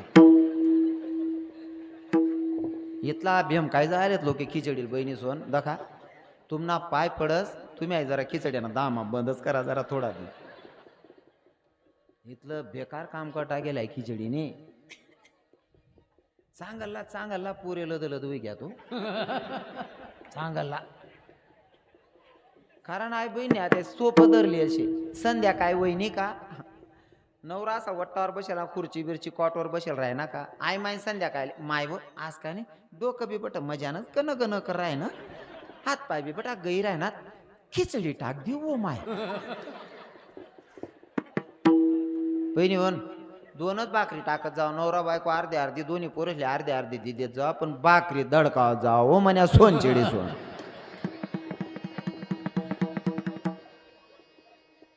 खिचडी खावान परसादे आमना दोंडाचा मग एक पोरे 23-24 वरीस ना पोरग हात मुडी जायला होता पाटा गया मग गुंडाय फिर राहता म्हणता काय रे भाऊसाहेब काय वगैरे बावड्या काही नाही म्हणे महाराज हात मुडी घ्या म्हणे म्हणता कस काय रे भाऊ काही नाही म्हणे महाराज बकरीन गोमाल देणं म्हणे तुने आणा गंदा बानड सुरू बकरीन गोमाल देणं हात मोडले ना तुरी काय रे ओ उलगेल वावर तू काय खाय वेर ओ काका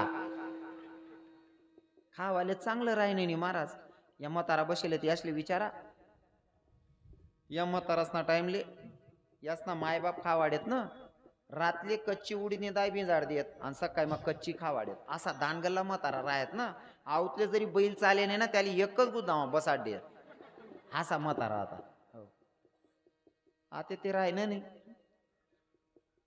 यासले जर दुपारनं बरे भाजी खुटी गई वो आणि मायले जर सांग माव माल भूक लागेले माय लगेच काला मोड दे त्यानावर तेल टाक दे आणि लगेच गुई टाक दे गुई ना काला खाय बा गुई तेल ना काला असा दानगल्ला म्हातारा राय आणि आता आपला झोप माय उठता माव माल पाव हो भाऊ अरे तू पाव काय आत पाव आहे घ्या रे ओ म्हणा काका अरे तू बाजी बाका ना काला का रे ओ मन सोनचिड खावाले बी चांगलं राहीन नाही महाराज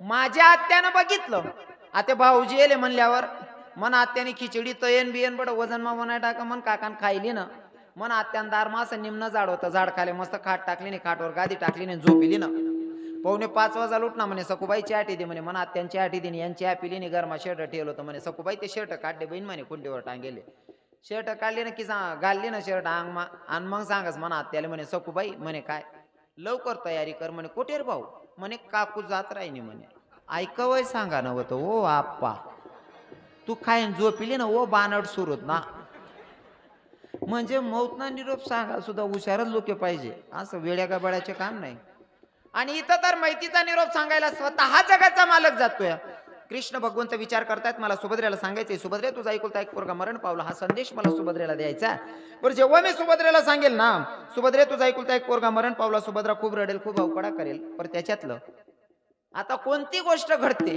जेव्हा भगवंत गेले आणि सुभद्रेला सांगायला लागले सुभद्रे तुझा अभिमन्यू गेला कारण डायरेक्ट मरण पावला असं सांगितल्याच्या नंतर सुभद्रेला झटका येऊ शकतो अटॅक येऊ शकतो म्हणून सुधारित भाषेत सुभद्रे तुझा अभिमन्यू गेला दादा कुठे रे गेला माझा अभिमन्यू अजून कुठे युद्ध चालू आहे का कुठे युद्धाला पाठवलं का माझ्या पोराला आणि हो माझा मुलगा आहे तसा योद्धा म्हणून तू कुठेतरी युद्धाला पाठवला असेल.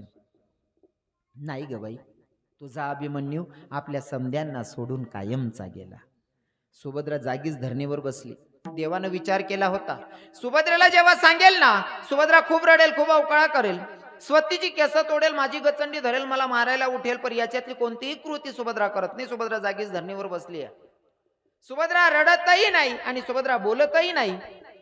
देवाला वाटलं बाईच्या कानावर जर दुःखद बातमी पडली, दुःखद बातमी बाईच्या कानावर पडल्याच्या नंतर बाई रडली पाहिजे, काहीतरी बोलली पाहिजे, आणि जर रडली नाही तर वेडी होण्याची दाट शक्यता असते. म्हणून दुःखद बातमी कानी पडल्याच्या नंतर बाई रडली पाहिजे. एखाद बाई जर रड असच नाही ना तर बाया वैशने रडावतीस, जर रडणी नाही तर वेडी होऊन दाट शक्यता रास. देव विचार करतात, न जाणू सुभद्रा वेडी झाली की काय. जवळ आले, सुभद्रे अगं तुझा एकुलता एक पोरगा मरण पावला, तुला रडायला येत नाही का? अगं रड ना. अगं तू माय आहेस की दुश्मन? अगं तुझा एकुलता एक पोरगा मरण पावला, सुभद्रे तुला रडायला येत नाही, तू काय दगडासारख्या हृदयाची झाली? अगं रड ना. सुभद्रानं देवाकडे बघितलं आणि देवालाच प्रश्न केला, देवा मला रडायला सांगतोय? म्हणले हो मला रडायला सांगतोय, पहिले माझ्या प्रश्नाचं उत्तर दे. तुझे संत तुझी बडाई मारत असताना सांगतात, चाले हे शरीर कोणाची, असत्य कोण बोलवित हरिविना. अजून तू गीतेमध्ये सांगतो, म्या बोलविल्या वेदू बोले, म्या चालविल्या सूर्य चाले, मी हलविल्या प्राणू हाले, इतकं सगळं तू सांगतो. आणि अजून 15व्या अध्यायामध्ये तू सांगतो, ममैवांशु जीव लोके जीव भूता सनातन मन षष्ठानींद्रिय आणि प्रकृती स्थानी करशती. भूतलावर जन्माला येणारा प्रत्येक जीव माझा अंश आहे असं तू म्हणतो. मग जर का तुझा अंश आहे म्हणजे आम्ही सगळे तुझे लेकर आहोत, आणि मायबाप लेकरांचा वाईट विचार करत नाही. आणि जर तू माझ्या लेकाला इथून उचललं असेल, कुठंतरी योग्य जागेवर नेलं असेल, हा माझा तुझ्यावरचा दृढ भाव आहे. मग आता तू जर मला रडायला सांगत असशील कृष्णा, तर माझा तुला प्रश्न आहे, तू मला रडायला सांगतोय, एकीकडे तू आमचा भगवंता, तू आमचा भगवंता, तुझी इच्छा पूर्ण झाली, हा आनंद व्यक्त करू का मुलगा मेला म्हणून दुःख व्यक्त करू? कृष्णा सांगणारे काय करू, करावे ते म्हणी समाधान. मुलगा मेला पण तरी सुद्धा समाधानी जीवन जगते, याला म्हणावं समाधानी जीवन जगणं. पुढे जाऊन सुभद्रा रडली, तो नंतरचा विषय. साधकांना पटलं, साधकांनी सांगितलं ठीक आहे, आमच्या जीवनामध्ये काही दुःख आल्याच्या नंतर आम्ही सुद्धा त्या दुःखाला सामोरे जाण्याची ताकद ठेवू, पण काहीतरी पर्याय व्यवस्था सांगा ना, कारण दुःखाचा विसर पडला पाहिजे, त्याच्यासाठी काहीतरी पर्याय व्यवस्था आहे का तुकोबाराय? मग तुकोबाराय सांगतात, हो जीवनात दुःख आल्याच्या नंतर पर्याय व्यवस्था आहे. ती पर्याय व्यवस्था सांगत असताना आमचे तुकोबाराय सांगतात अभंगाच्या 2ऱ्या चरणामध्ये, मनोनिया मनी मानून येकेद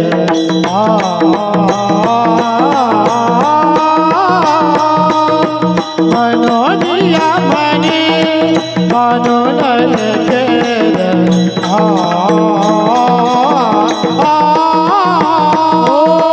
मनोनिया म्हणे मानून येकेद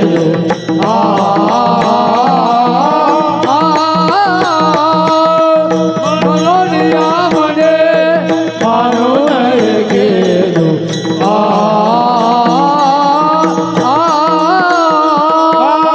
मनोनिया मनी मानून येकेद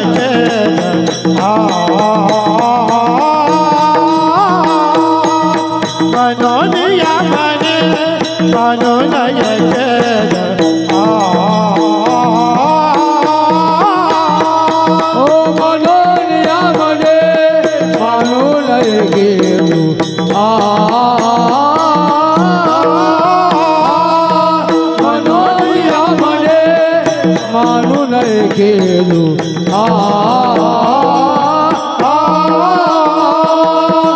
मनावा गोविंदा वेळो वेळा मरावा गोविंद मरावा वेला मनावा गोविंदा वेळो वेळा मनावा गोविंद मनावा वेला मनोनिया मने मानून येकेद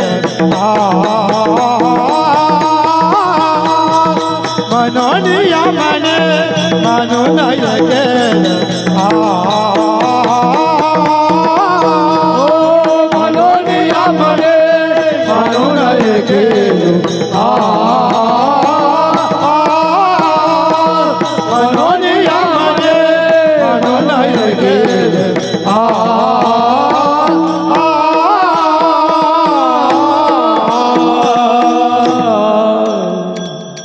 साध्या सोप्या भाषेमध्ये 2 चरणाचा भावार्थ सांगण्याचा प्रयत्न केलेला आहे. असं तर आपली पंचपदी 8:45ला सुरुवात झालेली आहे अण्णा. 8:45 तर 11:45 2 तास होतात. आता वाजले 10:30. तुमचे महाकडे राहिलेत 15 मिनटं. काय करू? 15 मिनटं बोलू का जय विठ्ठल करू? हा 11:15 चालल्या कितला बाबा? 12 लागून चालते म्हणजे पुरा वसूल करशात असं. लहू दादा कुठे आहेत? लहू दादा कुठं बसले? असतील ना कोणी मला फोन करेल होता त्याशने. कारण मी तेवढ्यासाठी विचार आहे ना, आपण जर वावर मग मजूर लावं त्यांना सुटाना टाइम वगैरे आणि वावर थोडंफार राही तुम्ही काय सांगता? वो वाटे वो वय जाईन जे होईन ते. विठ्ठल विठ्ठल चला चला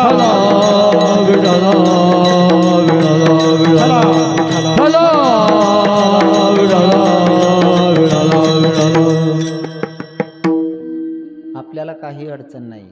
आपले काही लांबी जाणं नाही शे. दोंडायचं पोच नाही म्हणजे फक्त 2 तासाचा रस्ता, तासभराचा रस्ता आहे आपल्याला.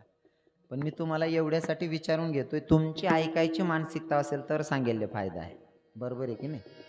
हो. नाहीतर मी नुसता जबरदस्ती तुमले वाढसून तुमले जेवणच घेणे काय फायदा आहे? हो. ज्यांनी खावानी इच्छा आहे त्यालाच वाढू. मी तुमले विचारानं कारणच ते रास बोलू का नको. जर ऐकाने तयारी राहिली तर आम्हाला बोलायला काय अडचण नाही. आणि खरं सांगू का, तुम्हाला जैताना मग वातावरण तयार व्हायचं कीर्तननं. लोक इथला बारिश आहेत ना, सहज बोलो तरी हसतस लोक अण्णा. आणि मला असं लोक आवडतस. माणूसने ना हसत खेळत राहायला पाहिजे.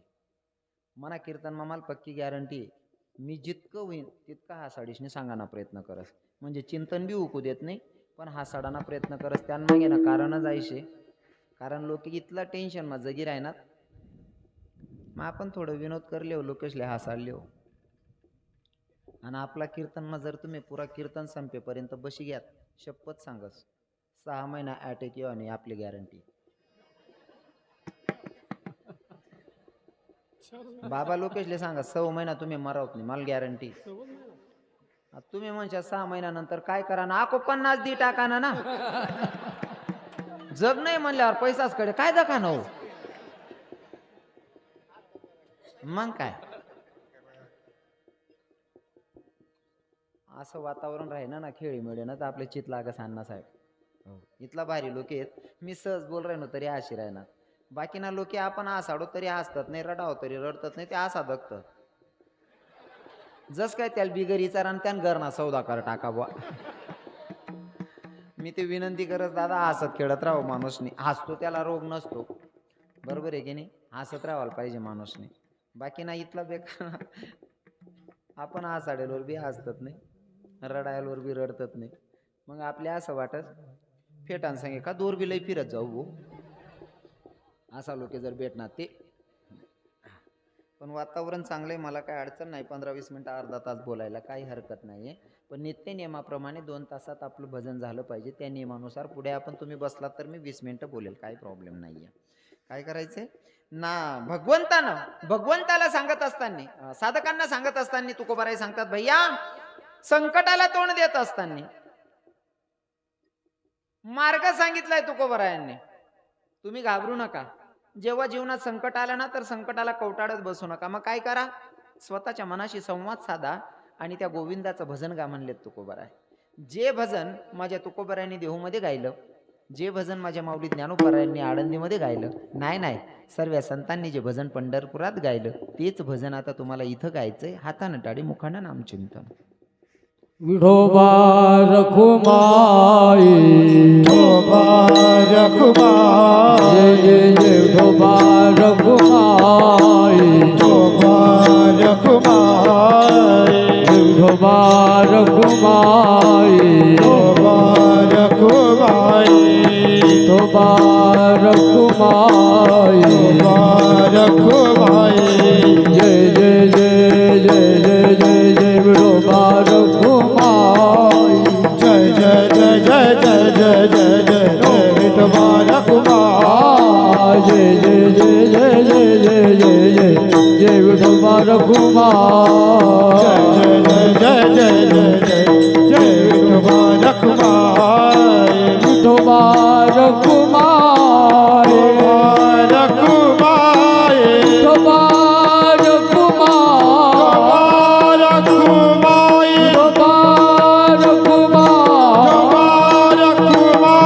विठोबा रखुमाई रखुमाई विठोबा रखुमाई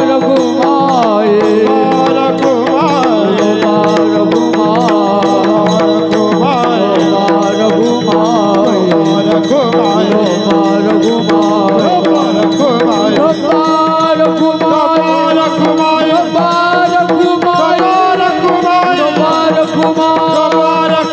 विठोबा रखुमाई रखुमाई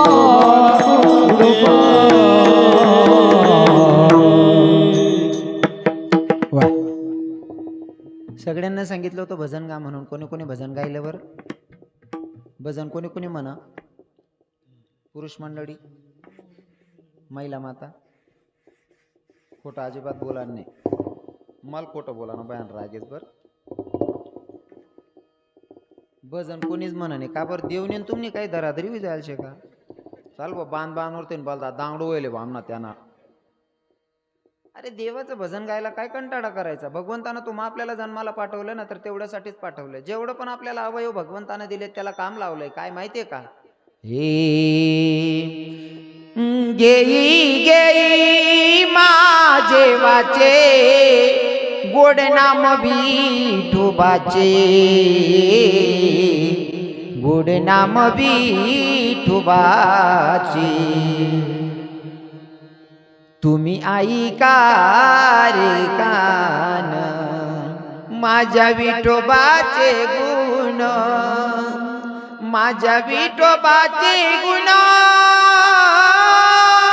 माझ्या विठोबाचे गुण ओ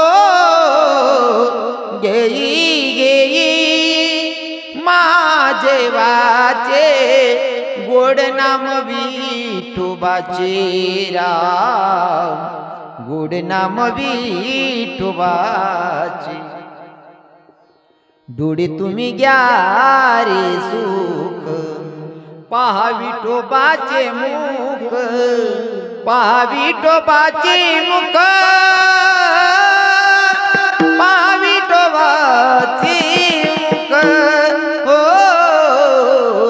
गेई गेई माझे वाचे गोड नाम विठोबाचे गोड नाम विठोबाचे. आपल्याला जे शरीर दिले ना प्रत्येक अवयवाला संतांनी काम लावून दिलेलं आहे. पण आपण देवनं नाव लेतच नाही. बरोबर आहे ना? याच ना ते जाऊ दे बहिणी येऊन. पण तुम्ही पहिल्या बाया निंदाला जायत ना निंता निंता सुद्धा देवनाच गाणं म्हणत भजनेच म्हणत हे जाते मी बेटाया विठू माऊलीला जाते माहेराला माझ्या जाते माहेराला जाते माहेराला माझ्या जाते माहेराला इथूनच दिंडी जाते ज्ञानोबारायाचे उधळण होते देवा अबीर बुक्याची जाते मी बेटाया विठू माऊलीला जाते माहेराला माझ्या जाते माहेराला. पहिला गाणं अगो पहिल्या बाया जर का आता मुकलं फॅसिलिटी भेटायला लाग्या तो पहिले दळण असं चक्कीवर दळत नाही बिचाऱ्या मावल्या जात्यावर घटावर दळण दळत पहिले बाया आणि त्या घटावर ना गाणं म्हणत गट्यावरनं गाणं असा म्हणत ना, मला बचपन दाखल पण चांगलं याद छे. एखादी आजी असं गाणं म्हणे ना, ज्या वट्टावर खाऊ ना त्याच वट्टावर झोपी जाऊ मी, इथला भारी म्हणे. हा, त्या गाणं बी तसा होता. गट्यावरनं गाणं आत्याने पुरुषले नाही सजावत त्या म्हणे दाखल पण मुकलं मटेरियल सांगाय ठेलचे आणि ते दाखल पण सांगाय ठेला ते माग ही काय राहिना. पहिल्या बाया गट्यावर गाणं म्हणत जुन्या म्हातारीला समजून म्हणणं त्या गाणास माबी बोध राय बरं शिकासारखं राय. कसा गाणार आहेत गट्यावरना. ए भाऊ बहिणी ना जगडा जगडा जाया का वनमा बहिणी ना डोई पाणी बंदो मना पस्ताई मनमा.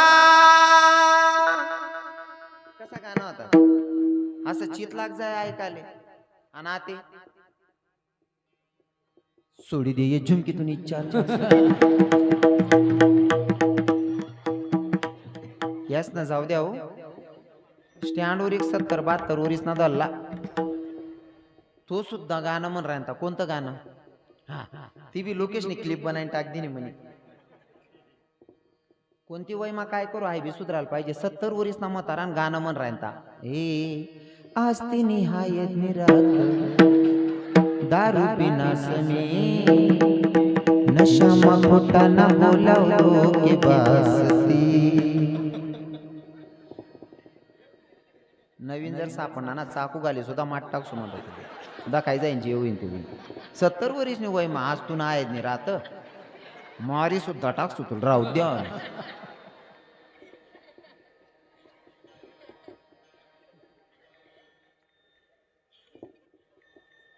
चाल जर ती आवडच होईन ना तर ते देवनासाठी भाव होता ना. हे तुझे देखते ही काना मैं तेरी हो गई तुझे देखते ही काना मैं तेरी हो गई तेरी वास्ते में काना घर छोड़ आ गई तेरे वास्ते में काना घर छोड़ आ गई तेरे वास्ते में काना घर छोड़ आ गई तेरे वास्ते में काना घर छोड़ आ गई छोड़ आ गई मैं द्वार छोड़ आ गई घर छोड़ आ गई काना छोड़ आ गई घर छोड़ आ गई मैं द्वार छोड़ आ गई घर छोड़ आ गई द्वार छोड़ आ गई तेरे वास्ते में काना घर छोड़ आ गई तेरे वास्ते में प्रभु घर छोड़ आ तेरे वास्ते में काना छोड़ आ गई तेरे वास्ते में काना घर छोड़ आ गई.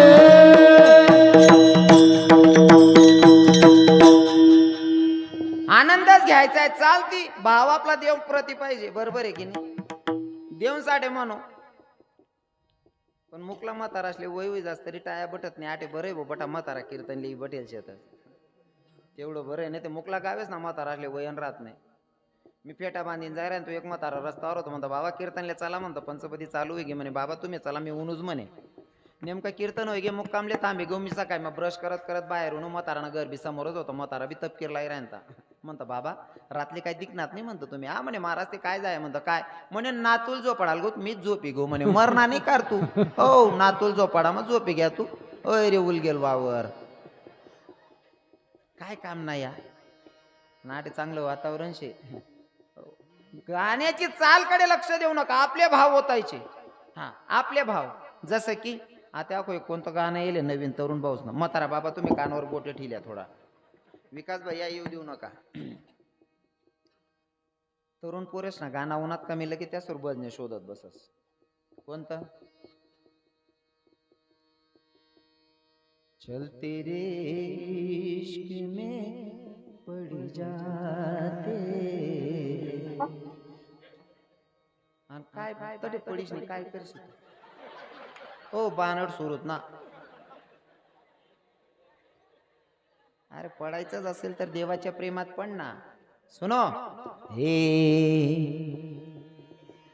तेरे चरणों से लिपट जाते हैं, तेरे चरणों से लिपट जाते हैं, चल तेरे इश्क में पड़ जाते, चल तेरे इश्क में पड़ जाते.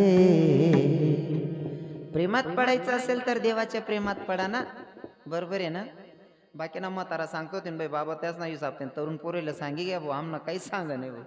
तुमले भी तुमना जुना गाना याद उन्हात ना त्या गानाच ना ऐवजी त्या भजने बोला ना.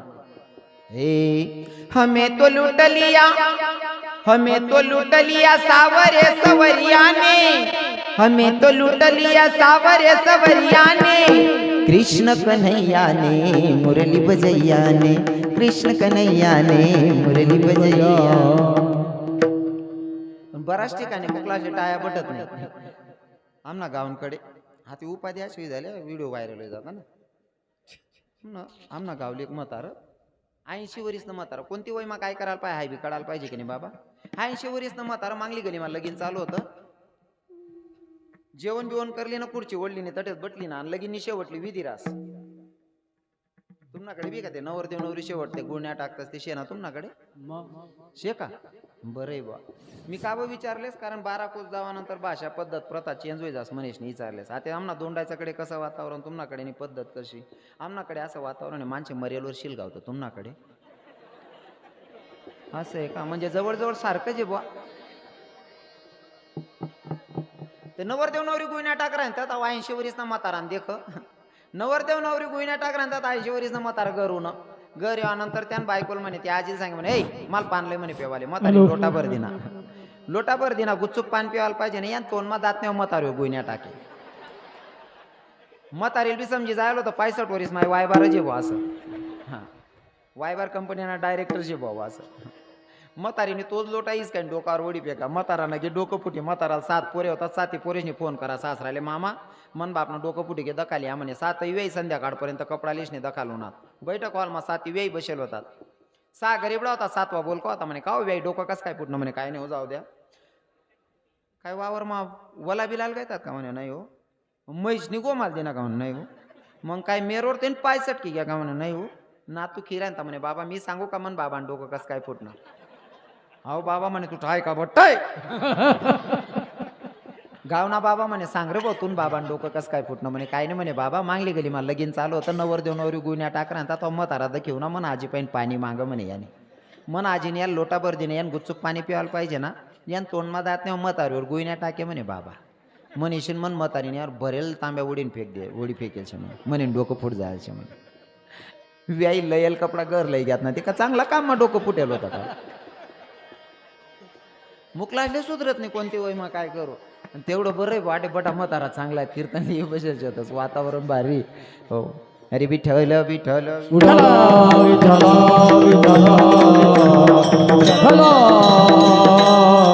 शेवटचा लास्ट अँड बेस्ट संदेश आहे लक्षपूर्वक आहे का. जीवनामध्ये वारी केली पाहिजे मंदिरं बांधली पाहिजे देवाचं दर्शन घेतलं पाहिजे सप्ताह केला पाहिजे कीर्तन ठेवली पाहिजे कीर्तन ऐकली पाहिजे. सकारात्मक सांगतोय आपण हिंदू धर्मात जन्माला आलोय म्हणून नियमाचं पालन करावं लागेल. सकाळी उठल्याच्या नंतर देवदर्शन झालंच पाहिजे. गावात सप्ताह झालाच पाहिजे. कीर्तन झालीच पाहिजे. देवाचं दर्शन झालंच पाहिजे. मंदिरं बांधलीच पाहिजे. वारीला गेलंच पाहिजे. सकारात्मक सांगतोय. पण दादा हे सगळं करायचंच आहे पण जर का हे कदाचित राहून गेलं तर चालेल पण मायबापांची सेवा झाली पाहिजे कारण त्यांच्यापेक्षा मोठं दैवत जगात कोणतंच नाही. तुम्ही म्हणसान महाराज तुम्ही मायबापाला देवापेक्षा पुढचं स्थान देता. हो माझ्या नजरेमध्ये मायबाप देवापेक्षाही पुढे आहेत. तेने न जावे जिजासे तेने न जावे जिजासे गेले जावे तीर्थासे गेले जावे तीर्थासे माय बाप केवळ कासे तेने न जावे जिजासे तेने न जावे जिजासे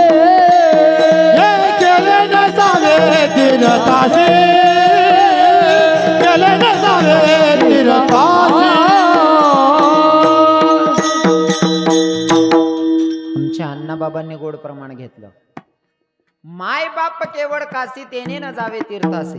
जर माय बापांची सेवा केली तो तीर्थक्षेत्रावर नाही गेला तरी सुद्धा त्याला भगवंताची प्राप्ती होते. महाराज पुंडलिका काय केले? पुंडलिकानं काय केलं? भगवंताचं स्मरण नंतरचा विषय. माय बापांची सेवा केली म्हणून जगाचा मालक भेटण्यासाठी आला.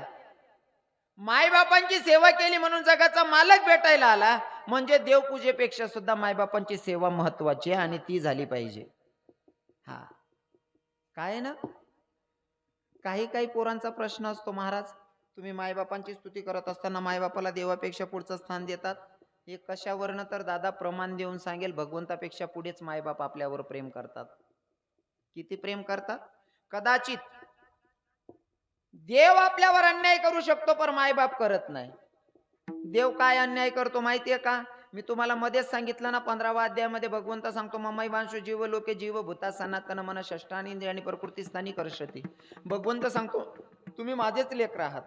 तुम्ही माना अगर नका मानू, तुम्ही माझे लेकर आहात, माझा अंश आहात असं भगवंत म्हणतात. पण एकीकडे संत परिचय देत असताना देवाचा परिचय असा पण देतात, भक्त राखी पायापाशी दुर्जनांशी संवाद. भक्ताचं रक्षण करतो, दुर्जनाचा सर्वनाश करतो. देव आहे तो, भक्ताचं रक्षण करतो, दुर्जनाचा सर्वनाश करतो. कुठंतरी तुझा भाव केला त्यानं. पण मायच्याकडे 2 मुलांना जाऊ द्या, एक बेवडा दारुडा आणि एक माळकरी या, दोघं लेकरं सोबत जेवायला बसू द्या, माय दोघांना सेमच ताट बनवते, दोघांना सारखं जेव घालते ही माय या. म्हणजे देवापेक्षा सुद्धा पुढचं प्रेम करणारी माय या. पण कदाचित पोरांना मायच कळत नाही ही शोकांतिका. थोडं माझ्या वयाच्या मनाने बोलणं जास्त होत असेल तर सगळ्यांचे पहिले पाया पडून माफी मागेल. सगळ्या सुनबायांनाही सांगेल, माया हो, आजचा कीर्तनकार म्हणून ऐकू नका, तुमचा भाऊ आहे, तुमचा मोठा किंवा लहान भाऊ समजून ऐका. तुम्हाला जर वाटत असेल आपलं म्हातारपण सुखात गेलं पाहिजे तर त्याच्यासाठी तुम्ही तुमच्या सासूची सेवा करा.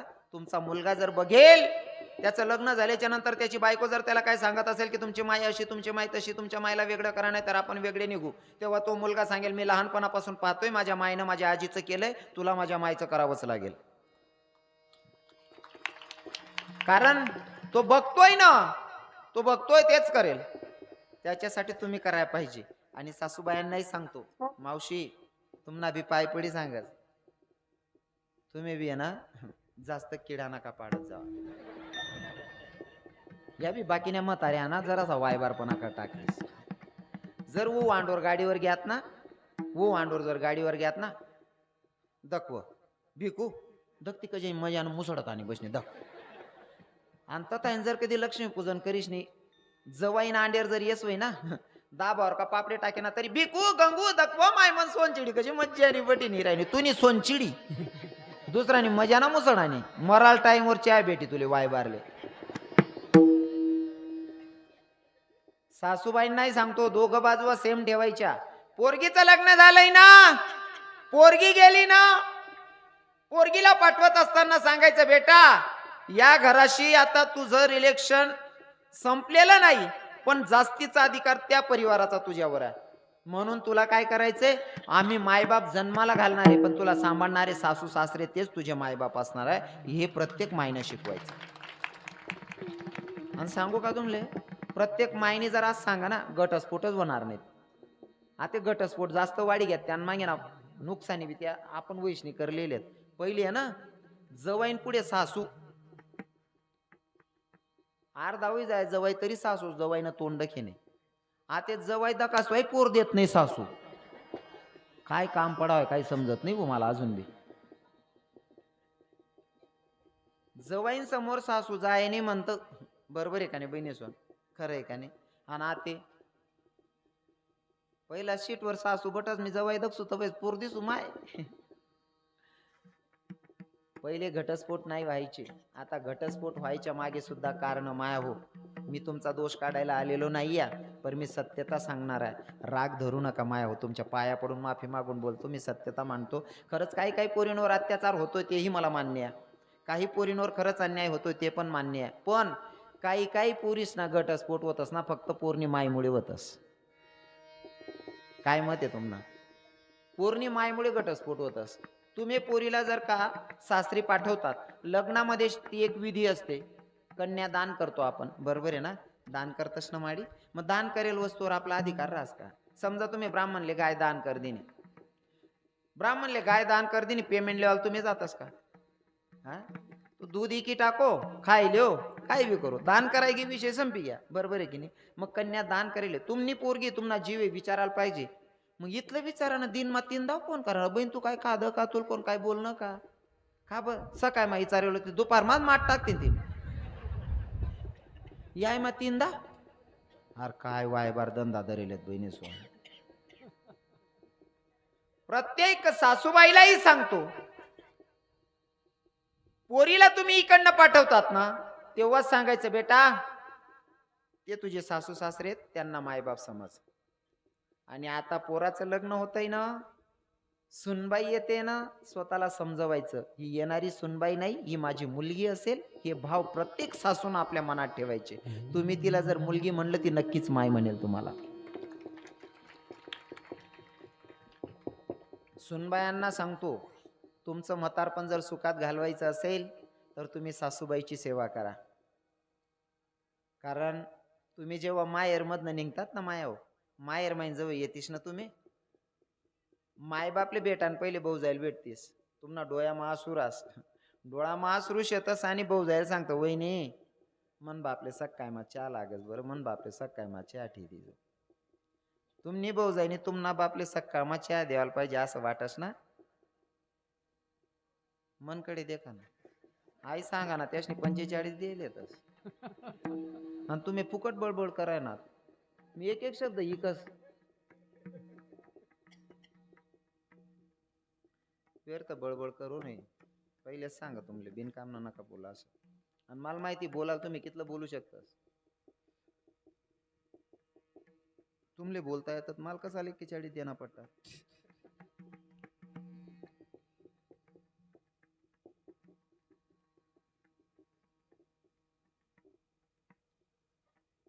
प्रत्येक पोरीनं आपले भाव असतात. येताना भावजाईला सांगते, बहिणी माझ्या आईला सकाळी सकाळी थंडीमुळे चहा लागेल बरं का, माझ्या माईला सकाळी सकाळी पहिले 1 कप चहा गरम करून देत जा गं बाई. तुम्हाला वाटतं ना तुमच्या मायला सकाळी सकाळी चहा प्यायची सवय तुमच्या भावजाईनं तुमच्या मायला सकाळी चहा दिला पाहिजे. माय तसं तुमच्या नणंदला सुद्धा तुमच्याकडनं अपेक्षा आहे की माझ्या मायला तू सुद्धा चहा दिला पाहिजे. अपेक्षा एकाकडनं नाही ठेवता येणार. तुम्ही तसं वागा नाही का. नाही ते आपला आयराणी मा एक मनशे शेजीन उसनवारी या ते लेवून या ते देऊ आठ. जर तुम्ही सासूल गोमाल गोमाल करा ना तर ती तुमनी भाऊ जाई तुमने मायले कुमचाडच करीन. कारण जुना लोकेस ना नेमच येतो हो. शेजीन उसनवारी या ते लेवून या ते देऊ. म्हणून सांगतो आता भावांनाही सांगतो, तरुण भावांना, दादा निर्व्यसनी जीवन जगा, दारू पिऊ नका आणि मायबापांची सेवा करा. कारण मायबापांपेक्षा मोठं दैवत जगात कोणतंच नाही. माय किती प्रेम करते मोजून 5 मिनिटात सांगेल आणि सेवेला पूर्ण विराम असेल. अशीच एक माय. अगोदर कमी वयात लग्न व्हायचे पोरींचे. 15-16 वर्षाच्या पोरीचं लग्न झालं. लग्न झाल्याच्या नंतर तसे दिवस गेले पोरगीला मुलगा सुद्धा झाला हो. लग्न झाल्याच्या नंतर 1.5-2 वर्षामध्ये माय झाली. पोरगा फक्त 1 वर्षाचा आणि 1 वर्षाचा पोरगा होतो तोपर्यंत नवरा मरण पावला. मुलगा वर्षाचा तोपर्यंत नवरा मरण पावला. दशक्रिया विधी आटोपली. सगळा कार्यक्रम आटोपल्याच्या नंतर सगळे नातेवाईक बसले, भावकीतले लोक बसले आणि सांगायला लागले, बेटा एवढं तारुण्य लयाला घालण्यापेक्षा समाज वाईट नजरेनं तुला बघेल, बेटा दुसरं लग्न करून घे. बाई म्हणते, मी जर का लग्न केलं मला पती भेटेल, पण माझ्या लेकराला बाप नाही ना भेटणार, मला लग्नच नाही करायचं. हाय ना मला मुलगा, योच माझ्या म्हातारपणाची काठी आहे, यालाच वागवते म्हणले, मला लग्नच करायचं नाही. परिस्थिती एवढी हालाकीची, संध्याकाळी खाल्लं तर सकाळी काय जेवायचं हा प्रश्न असायचा. तरी बाई म्हणते मी मजुरी करेल पर पोराला शिकवेल, पर दुसरं लग्न करणार नाही, कारण लग्न केल्याच्या नंतर मला पती भेटेल, माझ्या लेकराला बाप नाही भेटणार. या हिशोबानं बाईनं लग्नच केलं नाही. पोराला शिकवायचं. आता पोरगाला पहिलीत टाकलं, शाळेत जायला लागला, पोरगा 4थीत गेला. बाई एके दिवशी सकाळी पोराला पाठवलं, दुपार झाली तोपर्यंत मुलगा येत नाही. बाईला वाटलं बाई माझा पोरगा उपवाशी कसा राहील. बाईनं डब्बा बांधला, टिफिन बांधलं, पोराच्या शाळेत गेली द्यायला. शिपाई काकांना विचारलं, दादा माझा बाळूचा वर्ग कोणचा. शिपाई काकांना दुरूनच दाखवलं, त्या वर्गामध्ये तुमचा बाळू बसलेला. आई जवळ गेली. बाळू, हा डब्बा घे रे राजा. सकाळपासून आलेला, दिवसभर उपवाशी कसा राहशील मला चित्त लागत नव्हतं रे राजा, म्हणून मी घाई स्वयंपाक केला, डब्बा बांधून आणला. पोराकडे डब्बा देते माय, तोपर्यंत त्याच्या मित्रांनी त्याच्या माईकडे बघितलं. त्याच्या माईकडे बघून सगळे मित्र हसायला लागले. हसण्याचं कारण असं होतं की त्याच्या माईचा एक डोळा फुटका होता. एक डोळा फुटका बघून सगळे मित्र हसायला लागले. माय तर टिफिन ठेवून चालली गेली, पर ते मित्र त्याला चिडवायला लागले. बाळू, तुझी माय फुटकी, हा तू आंधळीचा मुलगा आहे, अरे तू फुटकीचा पोरगा आहेस. घरी आला बाळू, दप्तर फेकलं, मायवर रागवायला लागला. म्हणले का गाई, काहून आलतीस माया शाळेत? अगं तुला बघितलं माया मित्रांनी, सगळे मित्र मला चिडवताय का तू फुटकीचा पोरगा आहेस, आंधळीचा मुलगा आहेस म्हणून. माय म्हणते, लेका तू लई लहान आहेस रे, आता बोलूही शकत नाही तुला, कारण बोलूनही उपयोग होणार नाही. बरेच दिवस चालले गेले, पण त्याच्या मित्राचं चिडवणं काही बंद होत नाही. त्याच्या मित्रांचं तेच चाललं होतं, तू फुटकीचा पोरगा आहे, आंधळीचा मुलगा आहे. तो म्हणतो इथं जर राहिलो तर मला फुटकीचाच मुलगा म्हणतील, त्याच्यापेक्षा असं करतो, या फुटकी माईला सोडतो, आंधळीला सोडतो. यानं बॅग भरली, घरातून पळ काढली, बाहेर गावी निघून गेला. तिकडे शिक्षण पूर्ण केलं, शिक्षण पूर्ण करून नोकरीही मिळवली आणि छोकरी सुद्धा पटवली, म्हणजे लग्न सुद्धा करून घेतलं. लग्न वगैरे झालं, याला मस्त एक मुलगा एक मुलगी आहे. पण कर्म घेती झोले तेथे कोणाचे न चाले. त्याच्या गावातला एक इसम जिथं हा राहत होता तिथंच नातेवाईकांकडे गेला, आणि नातेवाईकांकडे गेल्याच्या नंतर त्यानं बघितलं, ह्यो तर आमच्या गावातला मुलगा आहे. घरी गेला, आणि घरी गेल्याच्या नंतर त्या बाईला सांगितलं, म्हणले मावशी, तुमचा बाळू की नाही अमक्या अमक्या गावाला राहतोय, आणि तोय ना जिल्हा परिषद मध्ये साहेब झालेला आहे, त्यानं लग्न करून घेतलं, त्याला 2 लेकरं आहेत. म्हणले एक मुलगा एक मुलगी आहे. दादा, माईला राग भरपूर होता, पण बायांचा स्वभाव एवढा हळवा असतो का? सुनबाई जर कितीही रागवली, काहीही बोललेली असली, आणि जर का सुनबाईला मुलगा किंवा मुलगी झाली, तर म्हातारी हाच विचार करते, ती बोलणारी जाऊ दे, पण माझा नातू कसा असन, माझी नातीन कशी असन, तर बघण्यासाठी सगळा राग सोडते ही माय. एवढी हळव्या मनाची बाई असते. बाई विचार करते, मला सोडून गेला काही हरकत नाही, पण त्याला 2 लेकरं आहेत. म्हणले त्यांचे लेकरं कसे आहेत बघते बाई माझ्या नातवंडांना डोळे भरून. म्हातारीकडे 1 रुपया नाही या, दुसऱ्याच्याकडे मजुरीनं कामाला जाते, मजुरीचे पैसे जमा करते, भाडं खर्च करून त्या गावापर्यंत येते. त्या गावात आल्याच्या नंतर कोणा इस्माला विचारलं, का रे दादा, अमक्या अमक्या नावाचा व्यक्ती कुठं राहतोय? एका दादानं दुरूनच घर दाखवलं, त्या बंगल्यामध्ये ते साहेब राहतात म्हणले. आई गेली, दरवाजावर थाप टाकली, दरवाजा उघडला, पण दरवाजा उघडणारा तिचाच मुलगा होता बाळू. दरवाजा उघडला, मायला बघितलं, दचकला, अरे माय इथं पण येऊन गेली, पण जर का मी आता मायला ओळखलं तर माझी बायकोही माई टिंगल करेल. तुमची माय फुटकी आहे, आंधळीचा मुलगा आहात म्हणून. त्यानं स्वतःच्या मायला सांगितलं, ए म्हातारी, इथं काहून गर्दी करायलीस म्हणले, तुला बघितलं ना माझे लेकरं घाबरतील, निघ म्हणले इथून. स्वतःच्या जन्म देणाऱ्या मायला हाकलून लावलं महाराज. असं चौकातच एक झाड होतं, झाडाच्या खाली बसलेली म्हातारी ढसा ढसा रडत होती, स्वतीला कोसत होती, देवा अरे काय अपराध आहे माझा. आईन तारुण्यात विधवा झाली. समधी लोक म्हणत होते, का नातेवाईक आमचे काका बाबा भाऊकीतले लोक, की पोरी तू लग्न करून घे. मी लग्न नाही केलं, कारण मी जर का लग्न केलं असतं तर माझ्या लेकराला बाप भेटला नसता, माझ्या लेकराची फजिती झाली असती, म्हणून मी लग्न केलं नाही. मनात आस होते की माझ्या पोराला खूप मोठा साहेब बनवेल, आणि तो साहेबही झालाय. मला सोडून आला, माझ्याकडे पैसे नाही, तरी याला भेटण्यासाठी मी मजुरीनं काम केलं, आणि मजुरीचे पैसे जमा करून इथपर्यंत आली. ज्या लेकरानं माझ्यावर राग करून इथं यावं, त्या लेकराला स्वतःहून भेटायला आली. अरे खाऊ नको घालूच बाळा, 2 घास खायला नको देऊ, पण प्रेमात 2 शब्दात माय जरी म्हणला असता तरी माझं पोट भरलं असतं. लेका तुला माय म्हणायची सुद्धा लाज वाटते. माय ढसा ढसा रडत्या. साहेब ड्युटीला चालले गेले, त्यांची पत्नी पण चालली गेली. पर 2 नातवंड बसलेले होते. खेळत असताना पोरानं सांगितलं त्याच्या बहिणीला, दीदी त्या आजीला पप्पांनी हाकलून लावलं, चल ना म्हातारीकडे, म्हातारी कशी कोण आहे म्हणले तपास करूयात. 2 लेकरं जवळ आले, आजीला विचारायला लागले. म्हणले आजी तू कोण आहे? म्हणले बेटा मी तुमची आजी आहे. तू आमची आजी, माझ्या बापानं तुला का नाही ओळखलं? बेटा तुमच्या बापानं मला नाही ओळखायचं, कारण माझे 2 एक डोळा फुटका आहे ना, एक डोळा फुटका आहे, म्हणून तुझ्या बापाला लाज वाटते मला माय म्हणायची. 2 लेकरं जवळ आजीच्या खेळत होते. आजीकडे मजुरीचे पैसे होते, त्या मजुरीतल्या पैशातून चॉकलेटा खाऊ घालत होते, बिस्किटं खाऊ घालत होते. संध्याकाळी 4-4:30 वाजले. पोरांना सांगितलं, बेटा आता तुमचा बाप तुमची माय ड्युटीवर नाही येईल, तुम्ही जा म्हणले घरी, नाहीतर तुम्हाला माझ्याजवळ खेळताना जर बघितलं तर माझ्यावर रागवतील तुझे मम्मी पप्पा, जा म्हणले. 2 लेकरं घरी आले.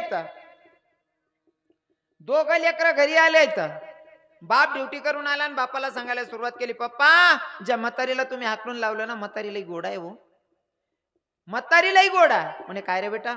पप्पा आम्हाला दिवसभर सांभाळलं, दिवसभर आम्हाला चॉकलेट खाऊ घातल्या, बिस्किट खाऊ घातले, म्हातारीलाही गोड होती. मग बापानंच विचारलं पोरांना, मग म्हातारी गेली कुठं? म्हणे पप्पा सांगून तर काही गेली नाही.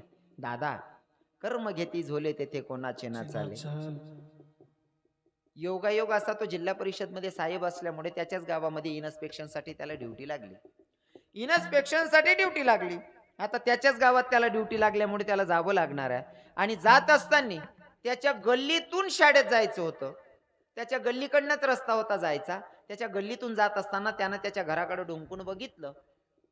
घराकडे डुंकून बघितलं, घराला भलं मोठं कुलूप लावलेलं होतं. ते कुलूप बघून बाजूच्या काकूला आवाज दिला. म्हणले, काकू घराला कुलूप आहे, माझी माई कुठे गेली? ती बाजूच्या काकूनं सांगितलं, भाऊ तुझी माई कुठे गेली सांगून तर नाही गेली, पण तुझी माई माझ्याकडे चिठ्ठी देऊन गेली. मावशी दाखव ना चिठ्ठी, माझी आई काय लिहून गेली या चिठ्ठीमध्ये. त्या बाजूच्या काकूनं चिठ्ठी काढून दिली. या पोरानं हातात चिठ्ठी वाचायला सुरुवात केली. चिठ्ठीमध्ये लिहिलं होतं, माईनं बेटा मला माहिती आहे कधीतरी तू फिरून एकदा माझा तपास करशील. दादा माझा अपराध तरी काय होता रे, तू मला सोडून गेलास. अरे तू फक्त वर्षाचा होता बाळा, 1 वर्षाचा होता तेव्हा बाप आपल्या तुला पण मला पण सोडून गेला. घरात खायला काहीच नाही, आज जेवली तर सकाळी काय जेवायचं असा प्रश्न असायचा. तशा प्रसंगाला हाडाची काढ रक्ताचं पाणी केलं, दुसऱ्याच्याकडे मजुरीनं काम केलं, तुला शिकवण्याचा निर्णय घेतला. समजे नातेवाईक लग्न करत होते, मी लग्न सुद्धा केलं नाही फक्त तुझ्यामुळे. का? लग्न जर केलं असतं मला पती भेटला असता, पण तुला बाप भेटला नसता, म्हणून मी स्वतःचं आयुष्य खर्च केलंय रे तुझ्यावर, आणि तू मला सोडून गेला. फक्त एवढाच गुन्हा ना की माझा 1 डोळा फुटका. राजा 1 डोळा फुटका एवढ्यासाठी मला सोडून गेला. कदाचित एकदा माझ्या जवळ बसला असता, मला विचारलं असतं, आई तू फुटकी का झाली, तर नक्की त्या प्रश्नाचं तुला उत्तर दिलं असतं राजा. पण तू मला सोडून निघून गेला. सोडून निघून गेला तेही वाटलं नाही मला. मला दुसऱ्या माणसानं सांगितलं तुमच्या पोरांना नोकरीही मिळवली, लग्नही करून घेतलं, त्याला 2 लेकरं आहेत. राजा मी स्वतःहून तुझ्यापर्यंत पोहोचली.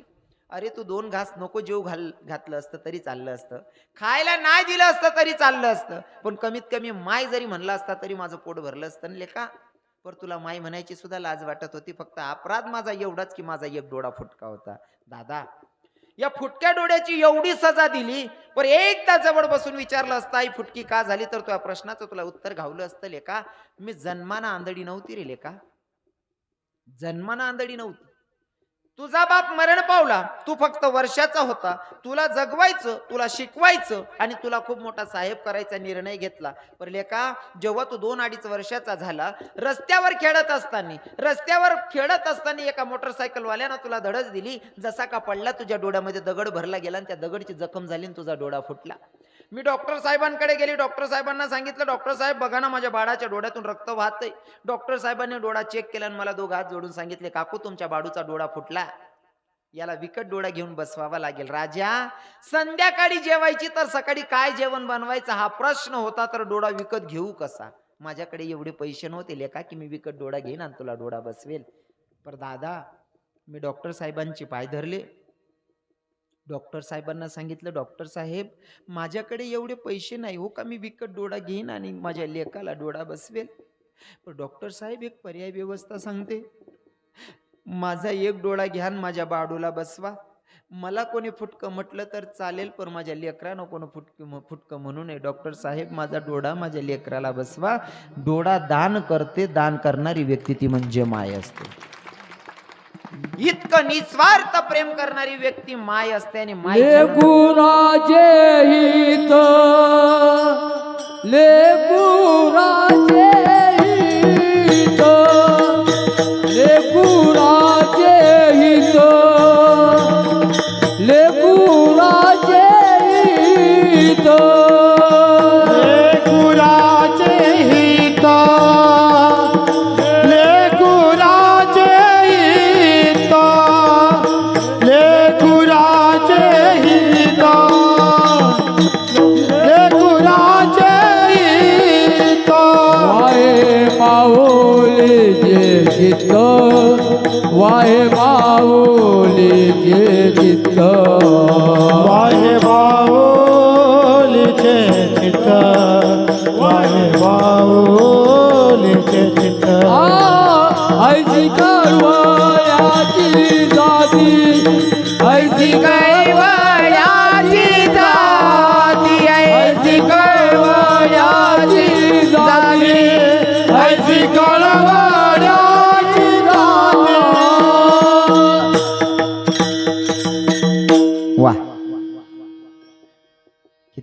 गोड प्रमाण घेतलं आमच्या अण्णांनी.